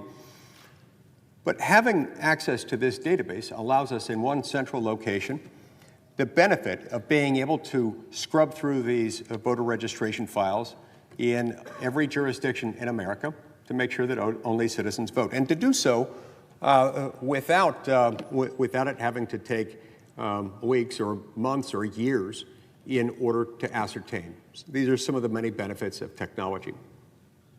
But this, too, is part of the Department of Homeland Security, and this, too, is therefore affected by the shutdown, and in particular, the hardworking men and women who run that department, including that part of that department, are now not being paid, not receiving the funding that they need, and that is, in fact, a problem. Now, ideally, this would take place voluntarily, and the states uniformly would share the information, because why wouldn't they want to comply with the law? Why wouldn't they want to make sure that they're not facilitating, inadvertently or otherwise, violations of federal law, including provisions of federal criminal law that carry with them serious felony penalties? You would think that they would want to be cooperating freely and sharing their data. Some of the states do this. Many of them do. But a whole lot of them, including and especially those with Democrat governors and or Democrat legislatures, are adamantly, defiantly refusing to share that data. What does that tell us? Now, it's not as though this would involve an enormous amount of effort on the part of those states. It's not as though they can blame it on being short-staffed, not having adequate expertise to send over that data, because the work is done largely, almost entirely, by federal officials on the other end. And every state does have personnel on hand to manage and oversee the maintenance of these voter registration files. So one must ask the question, why would these blue states, a couple dozen of them, refuse so consistently, so defiantly to share that information? What is it that they gain from that? What is it that they would lose? I can't really think of anything legitimate that they would lose by sharing the data. This is a service being offered to them by the U.S. government. It's not like the U.S. government's going to charge them a bunch of money to do it. It's not like it's going to require their personnel to do it. So why wouldn't they want that? Well, before you answer that question in your own mind, let me feed you an additional data point that I think has some relevance here. In a handful of those states, I believe it's 3 or 4 states and the District of Columbia, at a minimum, have legalized non-citizen voting within their states within some local elections. Now, why they would want to do this, I do not understand. I fail to comprehend why that is a good idea. It seems like a terrible idea. But no federal statute prohibits it. Nothing in the U.S. Constitution prohibits it, insofar as we're talking about a state or a local office, and a state or a local election for a state or local office. Federal law, neither the federal statutes nor the U.S. Constitution prohibits that from happening. So assuming state law allows it and their state constitution doesn't prohibit it, states are allowed to do this. But once they do it, it creates a problem. And it creates a strong inference, a strong presumption of an ongoing, much bigger problem. Because if you are one of those states that allows voters to register to vote and then cast votes in some local elections, that means they have a voter registration file. Questions have been asked by federal authorities of the state elections officials in those states. What is it that you're doing? Or tell us the process by which you are able to secure a degree of confidence that those voter registration files belonging to non-citizens who are, by operation of state law, allowed to vote, notwithstanding their non-citizen status, in local elections? What is it that you're doing to make sure that those same people who have registered to vote don't show up on election day in November or on a primary election day earlier in the year to cast votes in connection with federal elections? And here I'm referring primarily, of course, to U.S. Senate and U.S. House of Representatives elections. They've been asked that question, and they refuse to answer. Now, just think about that for a moment. That's pretty chilling. No matter how many non-citizen voter registration files might be found in those states, one can imagine a scenario in which it could and would make the difference. We can all think of elections, including federal elections that many of us are familiar with, that have been decided sometimes on the basis of a few thousand votes, or a few hundred votes, or even a few dozen votes. It does happen, and you never know in advance when it's going to happen. It's like my late father, also a lawyer, used to say about appellate arguments. It's something that both he and I spent much of our careers as lawyers doing, handling appellate arguments before courts of appeals. And he would sometimes get asked the question, can the lawyer and the lawyer's argument at oral argument, because before any oral argument happens in the appellate litigation world in the United States, there's an extensive period of briefing. My wife Sharon likes to say a brief. A legal brief is oxymoronic. It's anything but brief. It certainly isn't brief to write. It's not brief to read, but you have several months of briefing. Then there is a distinct point in time where the lawyers come together, they show up at the same time, the same day, and the court hears oral argument as distinguished from the written argument in the briefing. And he used to get asked the question, does oral argument make a difference, or is it always decided on the briefs? And he would consistently say the same thing every time he was asked that answer. It makes a difference sometimes. You never know when it's going to make a difference, but because we know it makes a difference sometimes, you have to prepare for each argument as if the argument in that case would make all the difference. So too here. We don't know which races, whether for a state office, federal office, or otherwise, you don't know in which races the margin between fraudulently cast votes and legitimately cast votes might make a difference. And so you have to prepare for each election as if it would make all the difference, that you had cleaned up your voter registration files. In this instance, we're not talking about the entire universe of fraudulent votes that could be cast. We're talking about the universe consisting of non-citizens. We know for a fact that this number nationwide is at least in the thousands. And we know that because there are a small handful of states, a growing number of states, that have cleaned up their voter registration files, often with the help of the SAVE database at the Department of Homeland Security. And on that basis alone, they have discovered thousands, somewhere between thousands and tens of thousands, of non-citizen voter registration files. So when we know that those are out there, and those are just from the states that are run by governors and legislatures that are willing to share this information with the Department of Homeland Security and willing to undertake an effort to make sure that only non-citizens are registered to vote in a way that makes them capable of voting in a federal election, it really does matter that we get to the bottom of this question, because we know that if there are at least a few thousand to a few tens of thousands from the red states, how many more are there from the blue states? I can't help but wonder whether there might be a close connection between the blue states being unwilling to share their data and the number of likely non-citizen voter registration files they will have in their databases.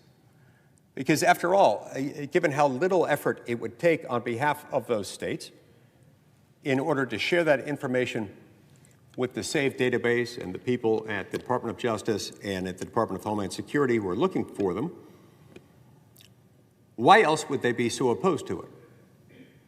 And so from that, one can wonder, instead of thousands to tens of thousands, could we be talking about tens of thousands to hundreds of thousands And if that's how many there might be today, how many more could there be, given that we now have something north of 30 million non-citizens residing in the United States, including 10 to 15 million, maybe more, who came into the country illegally, unlawfully, just in 4 of the last 5 years alone, between 2021 and 2025, during the era of the prolonged Biden border invasion. In other words, Mr. President, this could get worse. It could get much worse, and especially with the number of states that have very late voter registration requirements, including a number of blue states that have same-day voter registration. These numbers could spike very quickly if we don't get to the bottom of this problem and do it very, very soon.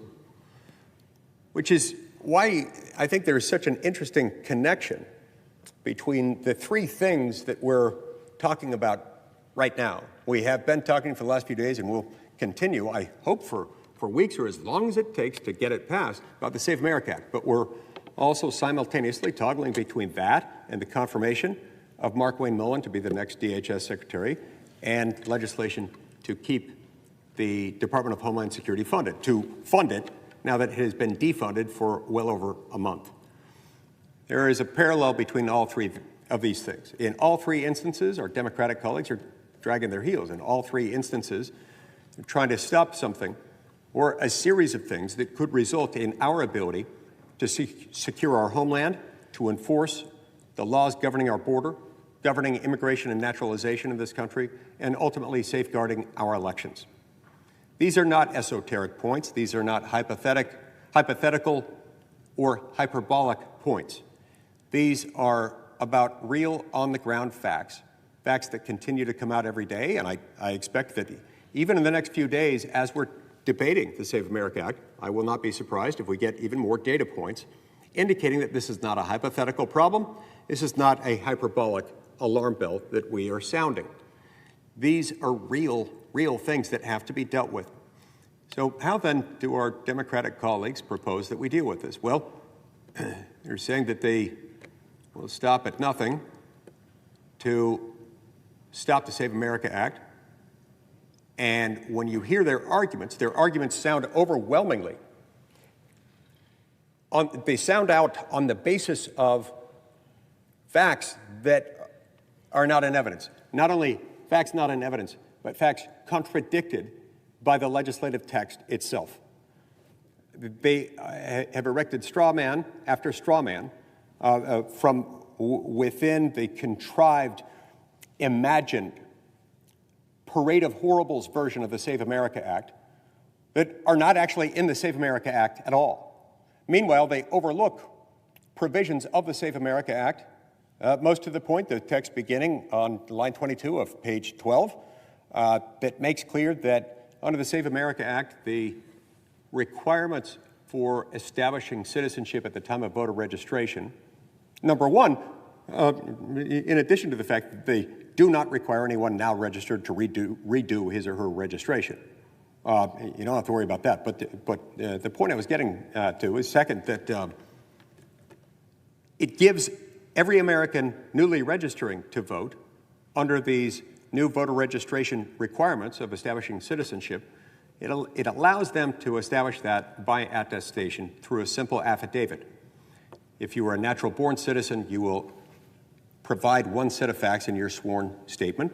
I was born in such and such a city. These were my parents. Here's the date when I was born. The basic essential facts that one would have to know in order to establish that you are a natural-born citizen. Or alternatively, if you were a naturalized citizen, you were born somewhere else, you were not a citizen as of the moment of your birth by virtue of the circumstances surrounding your birth, therefore not a natural-born citizen, but at some point you became a naturalized citizen.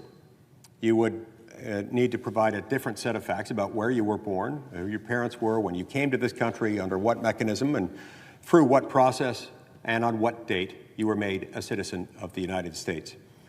You can do all this through a simple affidavit, even if you don't have any of the requirements, any of the more typical, more common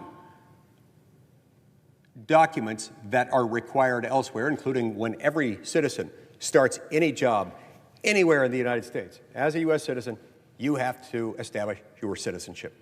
And you have to do so with a set of documents that is much more rigid and far less flexible than what we allow for in the Save America Act. Because to start a job, you got to fill out the I-9 form. The I-9 form requires you to provide either a U.S. passport establishing citizenship or alternatively an original certified copy of your birth certificate accompanied by a government-issued photo ID or a Social Security card. Now, for the most part, I don't know how they get around the truly difficult cases there, but it's always been my understanding that unless or until you can provide those specific documents under the I-9, you're out of luck. You're not starting that job until you can pony up with them. So you're going to have to track them down. You might have to spend a few dollars to get your birth certificate, or if you end up going through the additional steps of getting a passport. Many Americans have them, many don't. It costs a couple $100, so if you're not doing international travel, there's a good chance you don't have one and you don't necessarily want to shell out $200 to get one. But you pretty much got to do that when you're starting a new job. But we wanted the Save America Act to be more flexible than that because, after all, we want to make it easy to vote while also making it hard to cheat.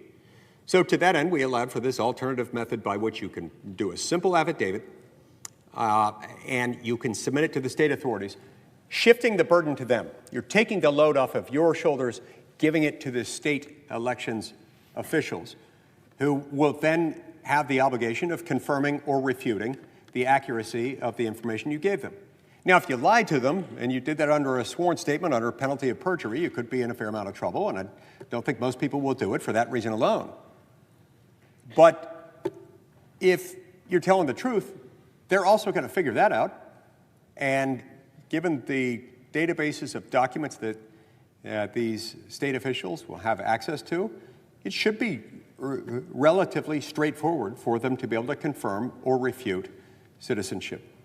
So these arguments, these features of the legislation get ignored over and over and over again. Instead, we hear these parade of horribles arguments that you're going to have to shell out $200 to get a passport or you'll be unable to vote. False. That if you lost your birth certificate, you won't be able to vote. False. That if you are a married woman who, after getting married, took on your husband's name and you can't find your marriage certificate, that you won't be able to vote. False. That this will somehow disenfranchise, render unable to vote 21 million currently registered voters in America. That one is completely false, and it gets repeated over and over again. There's not a scintilla of truth to that one. I understand at least where they get to the other ones, but this one is just based on some survey done years ago, I believe by the Brennan Center, identifying that there are about 21 million Americans who are not sure where their documents are that would establish their citizenship. It does not mean they would be disenfranchised. And that, again, completely ignores this provision in the text of the statute beginning on page 22 of line 12 of the Save America Act. So a picture is beginning to emerge. They don't want to fund the entire Department of Homeland Security. We're talking about somewhere between 230 and 260,000 hardworking Americans who are not making a lot of money. They're paid for their services, but they're not getting rich off of this. Many of them, I would imagine, are living paycheck to paycheck. They've got people relying, mouths to feed at home, children, spouses, house payments, car payments, and utility bills mounting up. They don't want to pay them because they're mad at the fact that the border is being enforced. They're mad at the fact that there have been some enforcement efforts in the interior of the country, some of which have resulted in tragedy. And those are all being investigated right now. Inquiries are going on to figure out what happened. But even before waiting for the final outcome of those investigations, they're wanting to shut it all down, to defund ICE and make it impossible for them to do their job. Meanwhile, they're standing behind the entrenched unwillingness, defiant opposition on the part of these blue states, dozens of them, who are refusing even to share the most basic information, the most basic data from their voter registration files, such as would allow for the detection and removal of non-citizen voters who are currently able to cast votes, including in federal elections. They then move on to making an invented argument under the Constitution that this somehow violates principles of federalism, it violates the 10th Amendment, and it's a federal overreach. That's absolute nonsense, as Article 1, Section 4, Clause 1 gives us unambiguously the authority to set needful regulations concerning the conduct of state-run elections for federal offices. By the way, that same provision of the Constitution, Article 1, Section 4, Clause 1, is the very same provision that was used and relied upon by Congress in 1993 when it passed the NVRA, the National Voter Registration Act, also known as the Motor Voter Law. And it's that same law, the NVRA, that was interpreted 2 decades later by the Supreme Court, wrongly but conclusively nonetheless, is prohibiting the states from doing any follow-up when somebody shows up to a DMV. The whole point of the NVRA is to allow someone to show up to a Department of Motor Vehicles office in their state, in any participating state, and that's nearly all of them that do participate. And you may, simply by applying for a driver's license, filling out the driver's license application, all you have to do on that driver's license application is check a box saying, yes, I'd like to register to vote. And then at the very bottom, sign your name, saying, yes, I want to register to vote, and I am entitled to vote. There is no legal impediment to me voting. I'm a U.S. citizen and not otherwise barred by law from voting. And that's it. No specific information is required. No specific information is even allowed. Per this Supreme Court precedent, wrongly interpreting the NVRA, you can't even ask them any additional questions to verify that. Why? Why are they so defiantly, adamantly opposed to funding the department that protects our homeland, that allows us to enforce our border and our immigration laws, and they're simultaneously adamantly opposed to legislation that would require people to go through the simple process of establishing who they are and that they are entitled to vote in U.S. elections? Why? When you marry up the absurdity and the invented form and the hyperbolic nature and ultimately the lack of foundation behind the arguments that they raise with what they're doing, this is alarming to say the least. It's damning, Mr. President. We are a nation of laws. And we are a nation. You can be neither a nation nor a nation of laws if you don't enforce your border laws, if you don't enforce who may call themselves an American, if you don't enforce who may cast a vote to decide your laws. We talk a lot of policy ideas around here. We make a lot of laws here. Some would say too many, and they might be right. But this one is different. This is upstream from all of them. You might say it's a meta-law or a proto-law. It's upstream from so many others because we're talking here about a law that determines who will be able to make our laws. When voters across this country are casting votes in federal elections, deciding who will represent them in the U.S. Senate and in the House of Representatives, we want to make sure that those votes are kept in the family, that those votes are kept within the bounds of who is allowed to vote. Only American citizens are allowed to vote in those.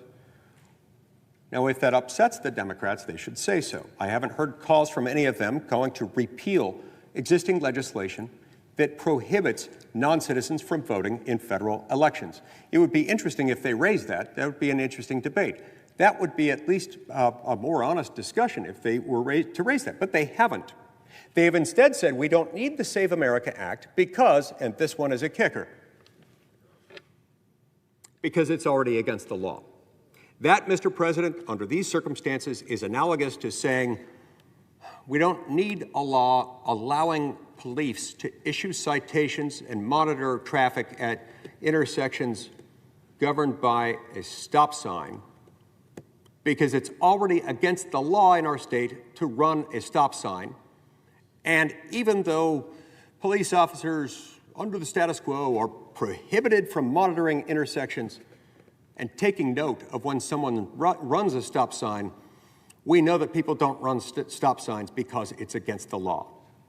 That is directly, closely, tightly analogous to what they're saying here. We don't need a law making our laws prohibiting non-citizen voting because it's already against the law. And we take that defiant, illogical, absurd position, even knowing that we've made it impossible to detect and therefore prosecute and punish anyone who breaks that law.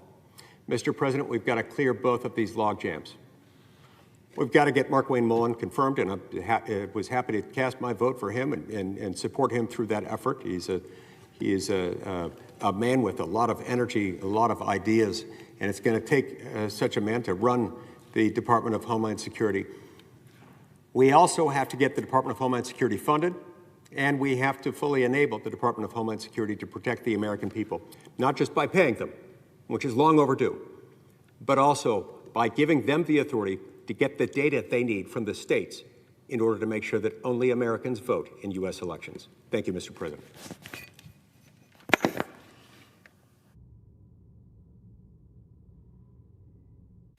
Mr. President. To recognize the senator from Florida. Mr. President, we're now on the 34th day of this partial government shutdown. For 34 days, the men and women who are serving our federal government at DHS have been forced to work without pay and without certainty about their future. As I said on the floor yesterday, this is the third time in the last 6 months that the hardworking Americans who work to keep us safe every day have had to worry about how they're going to pay mortgages, pay rent, buy gas, and bring home groceries to feed their kids. I think that's clearly unfair and it's un-American. And while the American people are standing in line for hours at the airport and watching this unfold on the evening news, they're asking a reasonable question. What do Democrats actually want to accomplish by shutting down the Department of Homeland Security? Now, yesterday I talked about some of the stories of TSA agents. They're not getting paid. They're worried about their mortgages, their rent, put food on the table. They can't send their kids to camp. They can't go on vacation. And I think in 5 days, on the 27th, they lose a full paycheck. But let's talk about some of the other people. Let me talk about Amber Britt. In a CNN story published yesterday, Amber Britt, who has multiple sclerosis and cannot stand for long periods, told the reporter that she was forced to pay a stranger to push her wheelchair through the jam line. She arrived at Hartsfield-Jackson Airport on Friday, expecting to use the accessibility line like she normally does. Instead, she found pure chaos. On Friday in Atlanta, a line spilled out of the security checkpoint, past the main screen area and into the airport's atrium.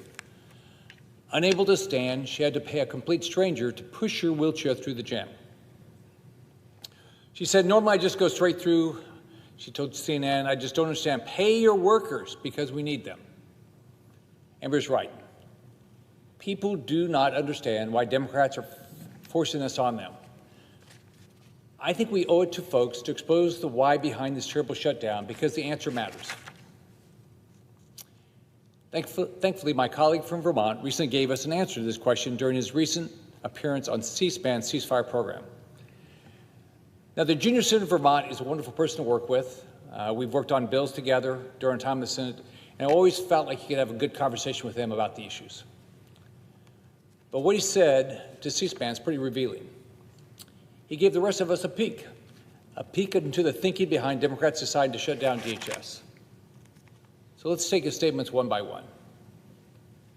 The junior senator from Vermont began by saying, quote, in all candor, with what has happened with ICE, I think it's very hard for us to come to some agreement, end quote.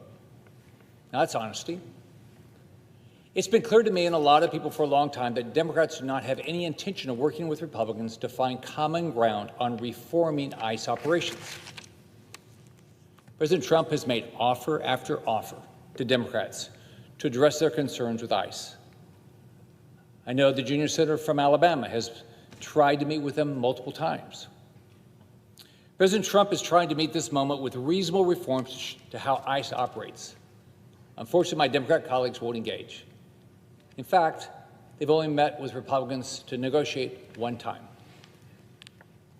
Now, it's clear why. As the junior senator from Vermont said, there isn't a belief among Democrats that they will accept any terms proposed by Republicans. So we've now established that the shutdown isn't about working in a bipartisan way to solve problems. let's move to the next statement from my colleague from Vermont. He said, quote, "The other reality is that ICE got forward funded about 3 years in the one big beautiful bill. So that is, ironically, it's not really affecting ICE," end quote. Here, the junior senator from Vermont is admitting that this shutdown, which Democrats caused by claiming that they need to defund ICE to force bipartisan reforms, isn't actually impacting ICE agents at all. Now, the folks at ICE that don't only work in law enforcement are being hurt. Now, there's a lot of people at ICE that are not law enforcement. They aren't covered by the money my colleague referenced in the big beautiful bill. So the support staff, the public affairs staff, HR, IT professionals, leadership, none of them, it's my understanding, are being paid. In addition, more than 50,000 TSA agents that aren't getting paid. They're all being hurt by the Democrat DHS shutdown. Just to make sure we're all keeping track, the junior senator from Vermont said, quote, "In all candor, what has happened with ICE, I think it's very hard for us to come to an agreement," end quote. Then he said, "The other reality is that ICE got forward funded about 3 years in the big beautiful bill. So this is, ironically, it's not really affecting ICE." So in these two sentences, my Democrat colleague from Vermont has now said that Democrats don't have the intention of reaching a bipartisan solution with Republicans. And he knows that the agencies at the center of this dispute, ICE and CBP, are not running out of money. They're fine. Now, there's people at ICE and CBP who are not getting paid. And yet here we are, TSA agents. Most of the people at DHS, everyone at ICE who isn't law enforcement, they're going hungry. We heard the stories. They don't have the money to pay the rent, pay their mortgages, put food on the table, pay for dance recitals, pay for camps, pay for sports, none of these things. Now, here's what he said next, quote, "If we were able to open up the rest of government and focus on the ICE issue, it may allow us then to have a discussion. I think it's overdue. The border is secure now. It wasn't under Biden. You say that, and that's true," end quote. So we know that. We know that under Biden, the border was completely wide open, and criminals just flocked into this country. And not one of my Democrat colleagues said a word. They never want to talk about Lincoln Riley, Rachel Moran, Jocelyn Mangari, murdered by illegal aliens. Now, he ended his point by saying this, quote, "It's ripe for us to have a sensible discussion about a reasonable immigration plan in a reasonable way to deal with folks who don't have legal status," end quote. Now, I'm from a state that we have a lot of immigrants, right? I believe in immigration reform. I'm always willing to have a conversation about it. I've actually proposed changes to TPS. I've proposed things that's always been blocked by my Democrat colleagues. And I think we ought to fix our immigration system so the only people who come into our country are people who actually want to work, not go on programs, American programs, and what help build our capitalist country. I think that's the ones who should be allowed in. Unfortunately, that's not the type of reform the Democrats are holding out for. They want amnesty. My friend, the junior senator from Vermont, is talking about amnesty. He's talking about using a government shutdown, using the paychecks of TSA workers, using 3 or 4 hour security lines, using the pain felt by disabled Americans like Ambria Britt, who are to pay a stranger to push a wheelchair through security, as leverage to open a conversation about amnesty to people who are in this country illegally. Now, and here's the part that should make every American blood boil. There's no Democrat proposal. I haven't seen it. Mr. President, have you seen it? I haven't seen a proposal. I haven't seen anything. No plan, no bill, no written offer. Weeks and weeks of offers from the White House, dozens of failed Senate votes, and the American people still cannot read a single piece of paper that says what Democrats actually want. The only thing Democrats keep harping on is banning ICE from wearing masks. So let's dig into that point now. This is important because it really exposes the disconnect between political posturing and human consequences. Democrat senators have introduced legislation to ban ICE agents from wearing masks during enforcement operations and require them to display their names or badge numbers at all times. House Democrats introduced a companion bill, and several states that introduced or passed similar measures. Now, on the surface, it sounds like accountability, right? I actually agree with making sure badges are visible for uniformed law enforcement officers. It seems like a common sense idea to me. But let's talk about ICE agents having to wear masks. not been allowed to wear a mask. Now, there are radical anti-ICE activists. You might not know that, Mr. President, but I think most people do, right? They're all over the country. They have built and maintained websites that catalog photographs of alleged ICE employees, organized by state, searchable by region. That should scare us. They encourage their fellow activists to hunt our law enforcement and give them all the tools to do so. Now, here's what's already happened.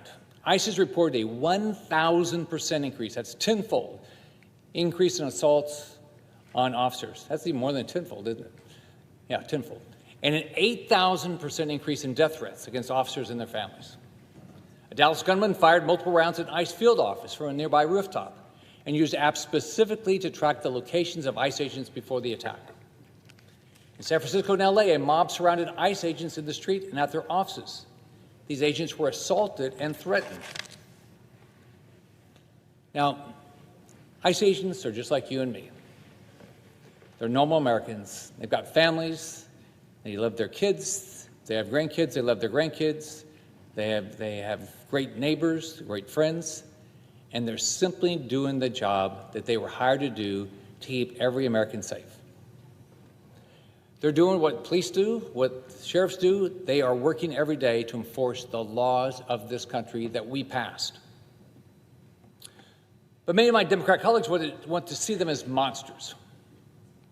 Now, here's the difference. The TSA workers, they're going to work every day, enforcing the laws, trying to keep us safe. And they're under a lot of stress because they're not getting paid. The ICE agents might be getting paid right now, but they're being attacked by Democrats that act like they're monsters. Their families are worried about them. They're receiving, they're worried about getting a threatening midnight phone call because an activist website posted their loved one's photograph and home address, so their families are worried. That is what the mask ban would enable, not accountability, exposure. And for people who are already doing their jobs under impossible conditions, that additional threat is not a policy debate, it is a danger to their life. Now, let's be clear. I don't think any of us want ICE to wear a mask. I wish they didn't have to. But if wearing a mask keeps a law enforcement officer and their family safe from being attacked by radical anti-ICE activists, I'm all for it. Now, I support measures that keep our police accountable to the people they serve and protect. I believe that when I was governor, we started bringing body cameras in when I was governor of Florida. The White House has proposed body cameras, and I completely agree with that proposal. Cameras create accountability. When I just flew through the Denver airport, I saw a couple of the law enforcement officers. They had cameras, and they thought it was the greatest thing in the world. Complete accountability for everybody, them and for the public. Cameras create accountability through recorded evidence and supervisory review without turning every officer into a target for harassment and violence. Mr. President, Democrats still press that they want to, quote, have a conversation. They want to, quote, discuss. Meanwhile, most of the more than 260,000 workers at the Department of Homeland Security are going without paychecks. And your gate security lines stretch around the block. Now, Democrats can disagree with us on immigration enforcement, and that is their right. But shutting down an entire federal agency, refusing to pay the hundreds of thousands of people who simply want to show up and serve the federal government by protecting the American people, all to force a so-called negotiation on immigration policy that we've never seen written down. That's not governance, that's hostage taking. Let me remind you, the average salary of a TSA agent, Mr. President, what do you think the average salary is? $50,000. Now, these are the folks Democrats are withholding paychecks from. Americans making about $50,000 a year. What do we make? U.S. senators, we make $174,000 a year. And I've tried. I've had a bill, no budget, no pay. My Democrat colleagues have always blocked it because they refuse to go without being paid. But they're okay with other people not being paid. So while the folks at TSA are working-class Americans fighting every day to live their dreams, guess what the average net worth for a Democrat in the Senate is? About $3 million. Now, I'm not here to shame anybody. I'm glad they worked hard, they got rich, they've been successful in life. I worked my butt off, I've been very successful, and I don't apologize for a second.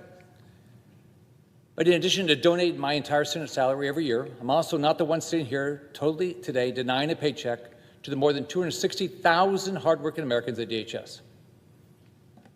Now, I think Democrat colleagues ought to have skin in the game. The last time Democrats shut down the government, hurt our federal workers, one of my Democrat colleagues said that he couldn't go without his Senate paycheck because he has a mortgage to pay. Well, guess what? So do every federal employee at DHS. So they're probably paying the rent or they have a mortgage. The people Democrats aren't paying right now, they have bills to pay. It frustrates me. It makes you sick that a member of the U.S. Senate says that voted to say somebody else can't get paid. They said they have to get paid. I think that's insulting. Imagine how it makes someone at TSA to hear that. A U.S. Senator needs to get his paycheck when he's making $174,000 bucks, but you at DHS, good luck. I think that's pretty disgusting. I don't think if Congress shuts down government, members should get paid. Now, I have a bill to make that happen. I had a colleague that had a similar bill earlier today. My No Budget, No Pay Act would keep everyone in this chamber from getting a paycheck if we can't provide them to the hardworking men and women who work in our federal government. Look, I think there needs to be personal consequences for politicians that want to play games with other people's lives and cut off their paychecks. So I think we need to pass my No Budget, No Pay Act. Again, this is a simple proposal that says that members of Congress can't complete our basic constitutional job of funding the government, the whole government, not part, not some, but all of it. We shouldn't get paid. So I urge my colleagues to consider this. What about the mortgages of DHS workers? What about their grocery bills? What about their kids' camp? What about their daughter's dance recital? I think we ought to care about them. So I don't get it. I can't see how a Democrat colleague can get on a plane, fly home, probably go to the front of the line, look at these unpaid TSA agents in the eye, walk to the gate in front of all of them, past Americans who just wait in line for 4 hours, and not feel some shame. More than 260,000 American families are going without a paycheck, but my Democrat colleagues are still cashing theirs. Democrats shouldn't be shutting down the government and risking others' paychecks without being willing to put their paychecks on the line, too. So I'm not going to ask for a UC, but I wish at some point we would pass my No Budget, No Pay so we all have skin in the game. If part of the Republicans or Democrats, whoever, are going to shut down government, then they ought to do the same thing that they're doing to other people to themselves. I yield the floor.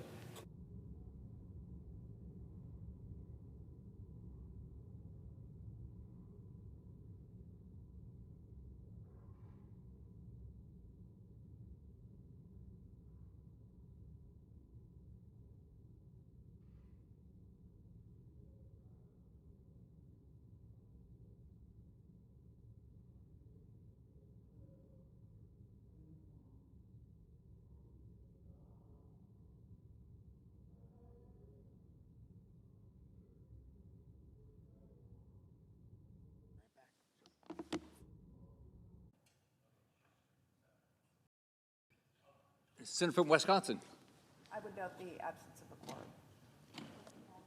The clerk will call the roll. Ms. Alsobrooks.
Mr. President, To recognize the senator from Pennsylvania. I ask unanimous consent to end the quorum call. Without objection. Mr. President, a few weeks ago, I rose in this chamber in support of the Save America Act. I implored my colleagues to listen to the people who put us here, to restore their trust in our elections, to defend the integrity of what John Adams called, and I quote, the primary right by which all other rights are protected, end of quote. Well, Mr. President, today the rubber meets the road.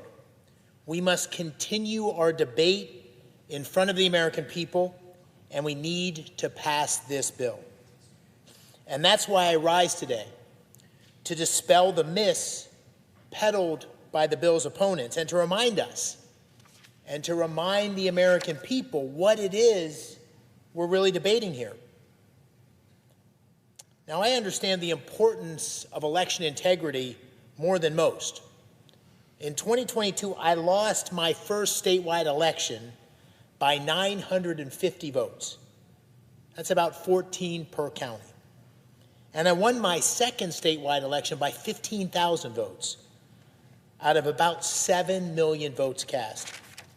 These incredibly narrow races show just how important it is that our elections run smoothly, fairly, and that only legitimate votes are counted. And right now, we cannot pretend that all elections in America meet this standard. In my home state of Pennsylvania, an illegal immigrant named Mahadi Sacco was recently indicted for having illegally voted in 7 different federal elections, including the 2024 election. And he was not the only one. We have seen similar cases of non-citizens voting across the country. Also in 2024, a Chinese national was caught and charged in Michigan after his ballot had already been processed. And just days ago, a British national was charged in Texas for illegally casting a ballot in the 2024 election. Now, critics of the Save America Act, they say such cases are rare. But in 2024, two of the 5 swing state Senate races were decided by less than 0.3 of a percentage point. And the other 3 races were decided by 2 percentage points or less. The key point here is it doesn't take that many illegal votes to swing an election, and by doing so, to change the course of history. And this is a big and, because an additional 10 million illegal immigrants entered the country during the Biden administration, that's undisputed, that risk has risen dramatically. And therefore, it's no surprise at all, Mr. President, that more than half of Americans say they are deeply concerned about the integrity and the fairness of our elections. And it's also no surprise that the American people are demanding we do something about it. They're demanding a change. And so do my colleagues. As stewards of our constitutional order, we have a duty. We have a duty to root out the source of this distrust and restore the integrity and the confidence in our democratic process. And that, Mr. President, is why I support the Save America Act, and it's why I hope that we can gain support from across the aisle with our Democratic colleagues as well to support this incredibly important piece of legislation. This bill does one thing. It ensures that only American citizens cast ballots in American elections. And it does so through a number of measures. First, it requires documentary proof of citizenship to register to vote. It requires standardizing the list of acceptable documents that prove such citizenship.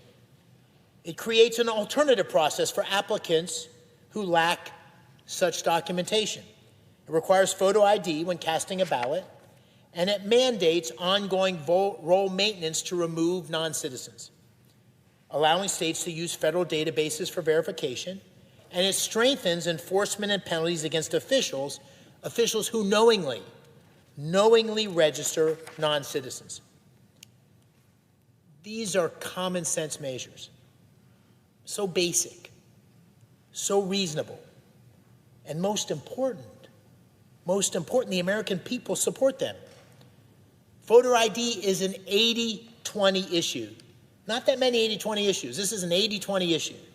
The Pew Research Center found that 95% of Republicans and 71% of Democrats support it.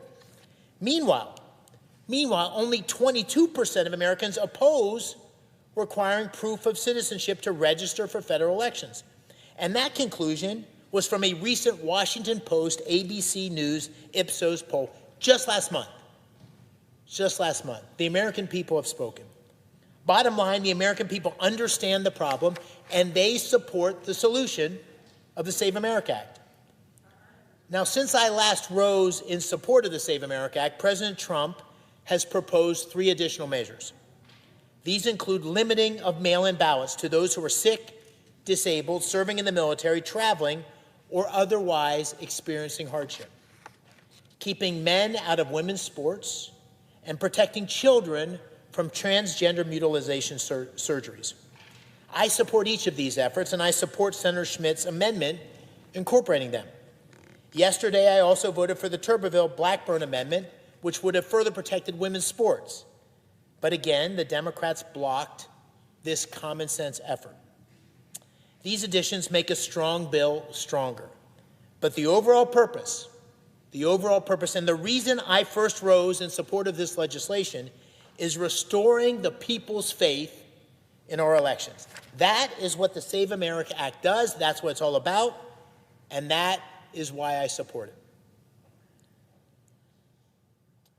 Now, Mr. President, I continue to hear a lot of misleading claims about this bill.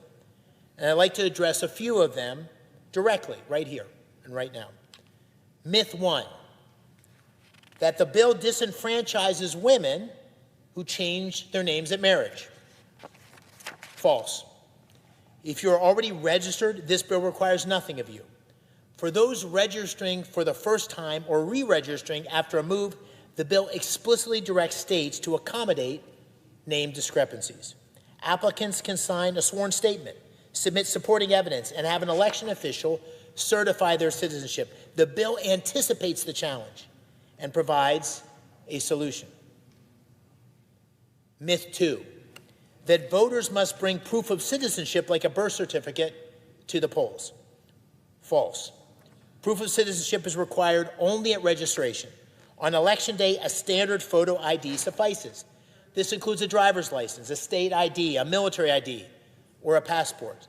We ask Americans, we ask all of us to show an ID to board a plane or to buy a beer. Asking the same to protect the ballot is not a burden. It's a basic, fundamental civic responsibility. Myth 3, voter ID suppresses turnout. The argument is that this bill, as some have called it, is a Jim Crow 2.0. This is false. There is no evidence that voter ID suppresses turnout. In fact, a 2021 National Bureau of Economic Research study analyzed a full decade, an entire decade of data, and found voter ID laws have no negative effect on registration or turnout. Let me repeat that. No negative effect on registration or turnout. A 2006 study by the Crime Prevention Research Center went further.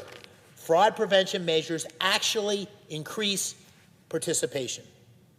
And when my good friend Governor Kemp of Georgia enacted a voter ID law in 2021, the state turnout records in 2022 and again in 2024 were all-time highs. These facts are pesky things. But despite the facts, and despite the support of the American people, many Democrats have stood against this act from the very beginning. The reason? They fundamentally oppose requiring proof of citizenship to register to vote and voter ID at the polls. It's just a fundamental disagreement. They fundamentally disagree with what 80% of the American people agree with.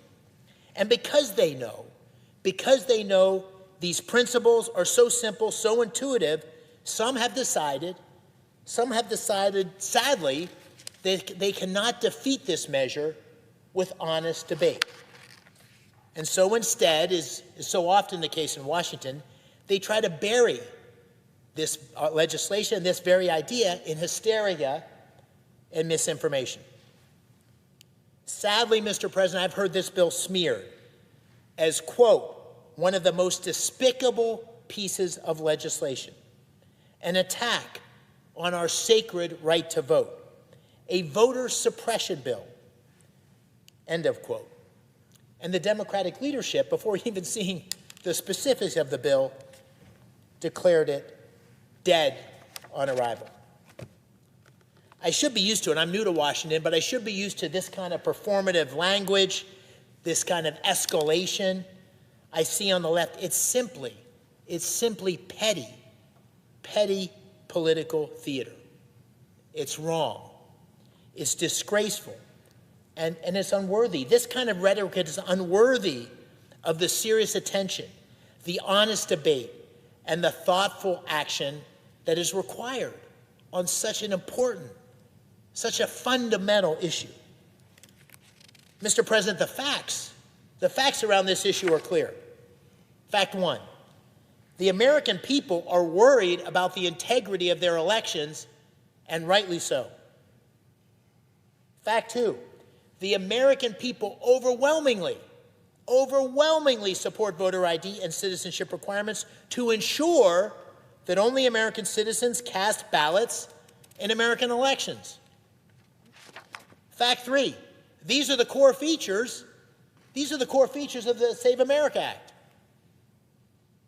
Fact four, there are abundant, readily available ways to get the proper documents or meet the requirements to ease access for all those who are qualified to vote. The bill expects that. It protects that. Fact five, this chamber can and must work together in a bipartisan manner to address this critical concern of the American people. It's possible. Don't believe this is not possible. We just did it. We just did it with the Road to Housing Act last week. Ladies and gentlemen, we have a problem. We have a problem with voter confidence. We have a problem with voter integrity. The American people want it fixed. And the Save America Act is a common sense and effective solution for addressing this problem. For all these many reasons, I implore my colleagues on both sides of the aisle to join me in supporting the Save America Act. I yield the floor. And I quote the absence of a quorum. Clerk will call the roll. Ms. Alsobrooks.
To recognize the senator from North Dakota. Thank you, Mr. President. This week, the Senate took... Senate's in a quorum call. Oh, I'm sorry. I asked that the quorum call be vitiated. Without objection. Thank you, Mr. President. This week, the Senate took an important step by beginning debate on the Save America Act, a common-sense piece of legislation that safeguards our elections by implementing voter ID requirements and ensuring that only U.S. citizens are eligible to vote in our elections. This is not a controversial idea. In fact, recent polling shows that over 70% of Americans support the bill. Try that one more time. Over 70% of Americans support this bill. That means Republicans, Democrats, Independents, over 70%. That means that the American people agree that only eligible citizens should vote in our elections. It means the American people support voter ID as a reasonable and responsible safeguard. The presiding officer was Secretary of State in the Buckeye State, huge state, millions of people. You know from your own experience that whether somebody's an independent, whether they're Republican, whether they're Democrat, the law is that you have to be a citizen, and people want integrity, voter integrity at the ballot box. This is a pretty fundamental concept, which is why Americans overwhelmingly support it. And if you the fact that you should have voter ID, just take voter ID, that's over 80%. I mean, think about it. Let's see, ID to get into a government building, to get a fishing license, to rent a hotel room, to rent a car. I mean, come on.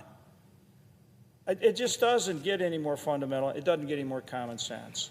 So it really shouldn't be a partisan issue. As I say, it's a common sense issue. It's that simple. And this body should come together and vote and pass it. So I urge our Democrat colleagues to join us and I guess just do what 70 to 80% of Americans want, what 70% of their own Democrat voters want. How about doing what their voters want, let alone ours and the independents? So somehow the false choice they're putting up there is that, gee whiz, if we do this, that somehow you're denying voters access to the polls. Well, that's just not true. That's not true at all. In fact, when voters trust the process, they're more likely to participate.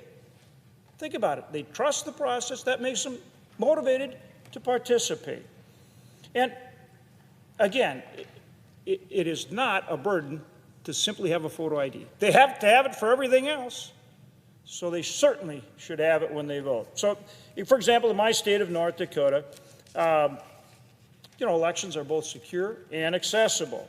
Our approach actually goes above and beyond. In North Dakota, my state, we already go beyond what's required in the legislation.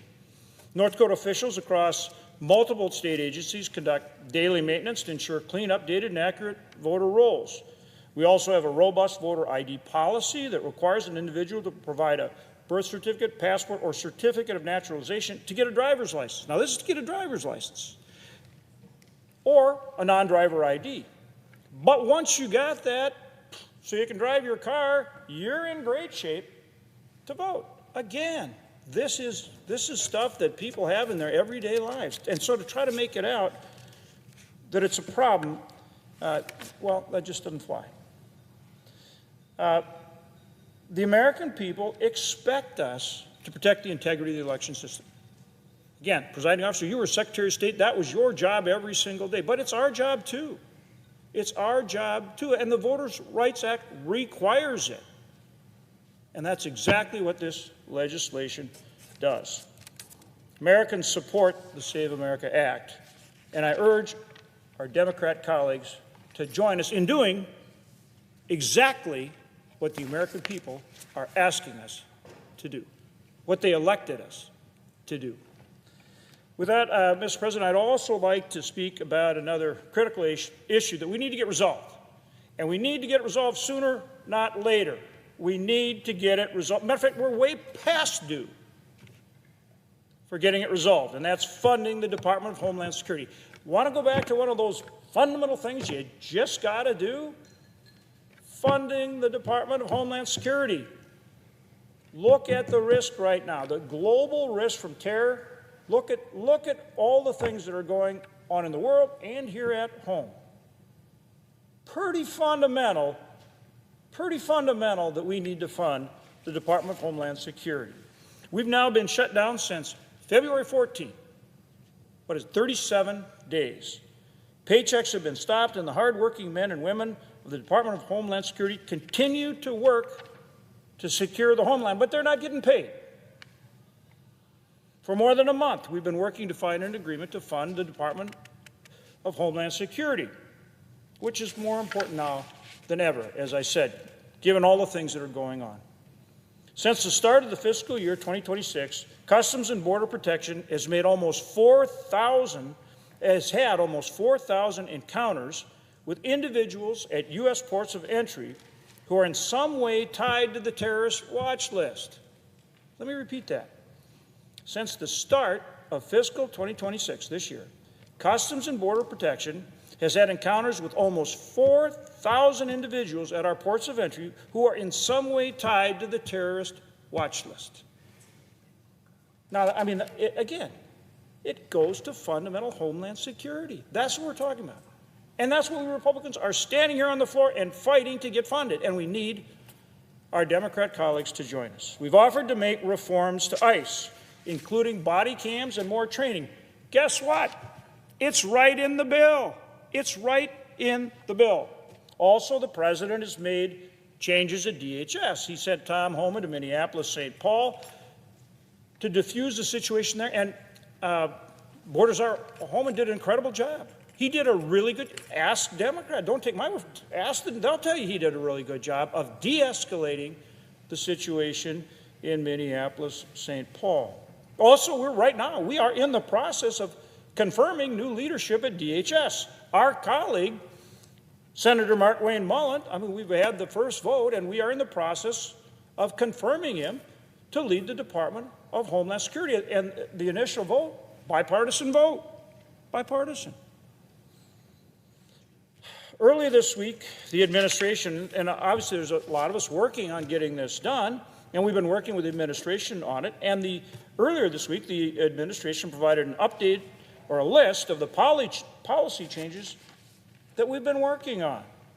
Meaningful changes to respond in a common-sense way to concerns our colleagues across the aisle have brought up. So let me mention some of those.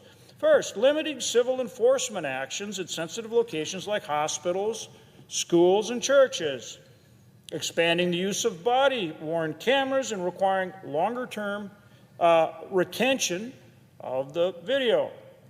Conducting greater oversight of DHS detention facilities and enforcing the use of visible officer identification for DHS law enforcement.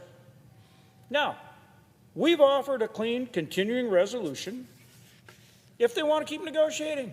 So fine, if you want to keep negotiating, a bill you've already agreed to, that's already been passed by the House, and you think that you can sell that to the American people somehow, that makes sense, fine and dandy. We'll put a CR in place, we'll put a continuing resolution in place, and I guess you can negotiate till the cows come home.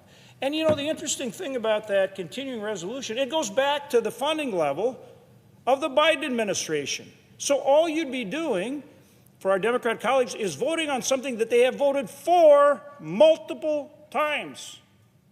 So when they vote against the CR, they're reversing themselves. They're now voting against something that they have repeatedly voted for. But nevertheless, we said, fine, we'll do the CR. If you want to keep talking about it, hey, fine. But at least pay the TSA agents and the other hardworking people at DHS, well, you seemingly want to negotiate this on and on ad infinitum. So that obviously, again, is us trying to find options to get this done. And the other thing, as I said, in the actual bill, which we negotiated with them, I'm on the Appropriations Committee, we negotiated with them, they agreed to, the House passed, has more body cams, has more training, things they've asked, Just vote for what you negotiated. So, I mean, you know, obviously we're frustrated, but you know who's a lot more frustrated? Are the people that are standing in lines at airports for 3+ hours, maybe more. You know who else is frustrated? Are the families of those hardworking TSA agents, not to mention the TSA agents themselves, who aren't getting paid. So at the end of the day, I mean, it's just come down to, at some point, our colleagues across the aisle are going to have to join with us. I understand maybe their left-wing base thinks that this second Schumer shutdown is a good idea, but the American people absolutely don't. They don't think that the shutdown that's being created by the Democrats right now is a good idea. They think it's a very bad idea. They think it threatens security in our country. They think that it tremendously inconveniences what they are trying to do in their everyday lives when they have to go to the airport 3 hours and more ahead of time. And they certainly think it is unfair to the hardworking men and women of DHS that are working to protect all of us and not getting paid. We are way past time to have our colleagues join us, to say yes to something of all these offers we put on the table and fund DHS. With that, Mr. President, I yield the floor.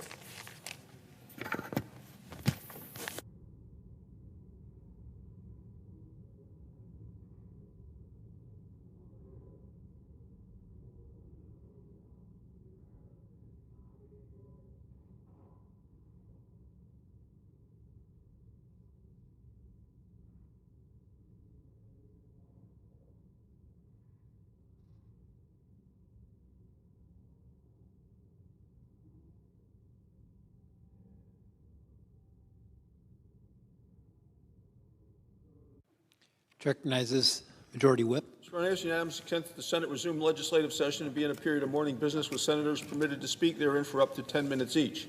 Without objection. Mr. President, I ask unanimous consent that the Senate proceed to the immediate consideration of calendar number 166S1092. The clerk will report.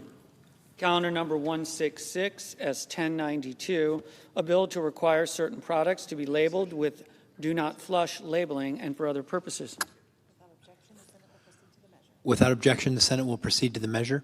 Mr. President, I ask unanimous consent that the committee report substitute amendment be considered and agreed to. The bill as amended be considered read a third time and passed, and that the motion to reconsider be considered made and laid upon the table. Without objection. Mr. President, I ask unanimous consent that the Senate proceed to the immediate consideration of calendar number 356S2563. The clerk will report. Calendar number 356S2563, a bill to direct the Secretary of Commerce and so forth. Without objection, the Senate will proceed to the measure.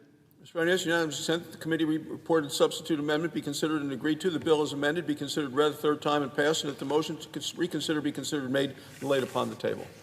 Without objection. Mr. President, I ask unanimous consent that the Senate now proceed to the en bloc consideration of the following resolutions, which are at the desk: S-Res 655 and S-Res 656.